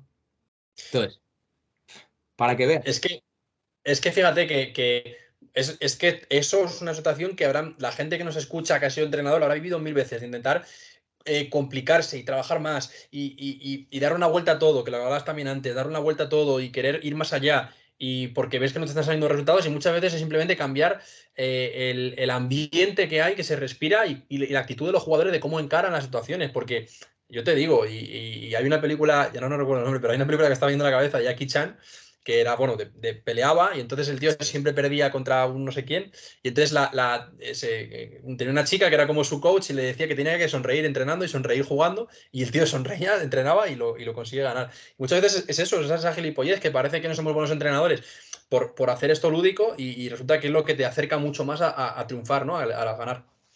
Ya no solo lo lúdico, me refiero incluso a no diseñar una tarea tremendamente Sí. con 1000 elementos, con tal, no sé qué. De repente llegas y le das una tarea con 3 elementos, el jugador la vive, la disfruta, simple, la trabaja, la asimila y llegas y ganas y ganas y ganas y ganas y vuelves a ganar. y de repente, y tú te dices, hostia, si no hago tareas súper complejas, si no les cuento 1000 cosas del rival, estoy intentando ¿sabes? Mimar mucho la cantidad de información que les doy, si el viernes no estamos matándoles a 1000 cosas y más comportamientos tácticos y tal, y de repente el equipo se relaja, es feliz, con 4 cosas simples empieza a competir como auténticos locos y empezamos a ser tremendamente superiores, y entonces dices... Pues es que al final, bueno, pues está bien, pero que, claro, nos han educado en eso. Yo por lo menos he vivido en preparar todo de una manera tal y yo me sentía mal y había semanas que decía, no puede ser, ya tengo la semana cerrada, es que no puede ser. Yo, sí, no, ¿sabes? Y bueno, evidentemente esto no significa que no quiera seguir buscando esa complejidad, pero también la vida me ha regalado que hay veces que los entornos requieren de simplicidad, requieren de dar las 2, 3 pautas y si el jugador es lo que mejor le viene para poder competir a su máximo nivel, pues ya está, pues démosle lo que necesita. Que es al final los protagonistas son los jugadores. Lo hablábamos con Fer la semana pasada. Los entrenadores muchas veces tenemos ese exceso de ego y de creernos que somos el centro y muchas veces el jugador te dice, mira, este tío me está dando algo de totalmente distinto a lo que yo demando y a lo que a mí me va a hacer acercarme a rendir mejor. Entonces, es escuchar, es tener la autocrítica y la capacidad de alejar tu ego y decir, todo lo que mis creencias o todas mis ideas o mi planificación, mi trabajo, como decías ahora lo dejo a un lado para darle al jugador lo que necesita y tener esa facilidad para comunicarse con el jugador. Bueno, Vázquez, yo ya, la verdad es que, bueno, me ha parecido un podcast, yo lo he disfrutado muchísimo, o sea, como si estuviera Sí. siendo el oyente, he aprendido muchísimo, me has parecido una persona, bueno, ya te conocía, ¿no? Pero hablando más de fútbol, súper sincera, flexible, me quedo con muchas cosas que me has dicho que me han hecho reflexionar y seguro que la gente lo va a disfrutar. Estaba listo en alto con Pablo, pero yo te digo que, vamos, que no sé si la ha superado incluso, o sea que... Nada, las muchas gracias. comparaciones son odiosas, así que como hemos dicho, mucha suerte para Pablo este fin de semana Sí, eso es. y nada, pues cada uno va viviendo sus caminos y va disfrutando de las diferentes experiencias que va teniendo y ya te digo, que al final yo sé que este mundo es muy competitivo, pero joder, que al final pues ya está, que cada uno llega donde tenga que llegar y ya está, y que los oyentes, pues quien lo escuche, pues espero y deseo que le pueda servir algo de las experiencias que he ido viviendo, que bueno, pues la verdad que han sido la leche, yo estoy encantado y estoy agradecidísimo a la vida de lo que he ido viviendo, de lo que me va regalando y, tío, pues nada, que millones de gracias, que para mí igual, fíjate, 2 horas y parece que han pasado 5 minutos, madre mía de mi alma. Sí, Así sí. que La verdad es que eso, todo es mucho más fácil que una persona así tan sincera, tan cercana y que transmite muy bien la pasión, que yo creo al final es lo que no debemos perder y es una reflexión que me gustaría terminar dejando, que estemos donde estemos y en la categoría que estemos, el nivel que estemos, hay que disfrutar de cada paso que demos y disfrutar del fútbol, que para eso estamos. El día que dejemos de disfrutar, ahora has llegado a Primera División o yo habré llegado a Primera División, si dejamos de disfrutarlo, seguramente nos pongamos a hacer otra cosa y no estemos en el fútbol. totalmente de acuerdo. No quiero llegar a primera división sin disfrutar, así que estemos donde tengamos que estar pues mando ese mensaje porque al final, cuando has ido tocando ciertas cosas, parece que necesitas llegar a otros sitios para ser feliz y no. La felicidad, como ya te he dicho antes, está en hacer lo que te apasiona y eso no te lo da ni el dinero, ni el prestigio de la categoría, ni el club. Te lo da lo que tú disfrutes en el día a día haciendo lo que te apasiona. Y eso, tío, hasta con benjamines y ñajos así, hasta con esos, sin mil de comportamientos tácticos, si te mola entrenar, se disfruta. Así Seguro. que nada, que esto es la hostia. La verdad que mola mucho entrenar y que sigamos. Me encanta terminar con esta reflexión. Bueno, muchas gracias a toda la gente que también nos escucha semana a semana, la gente que nos da muy feedback, que es lo que me alegra mucho y que me impulsa más a seguir retrayendo gente top. Todavía queda mucha gente por la que quiero que pase por el podcast y que aportará su prisma. Así que muchísimas gracias a Javi y nos vemos en las próximas semanas.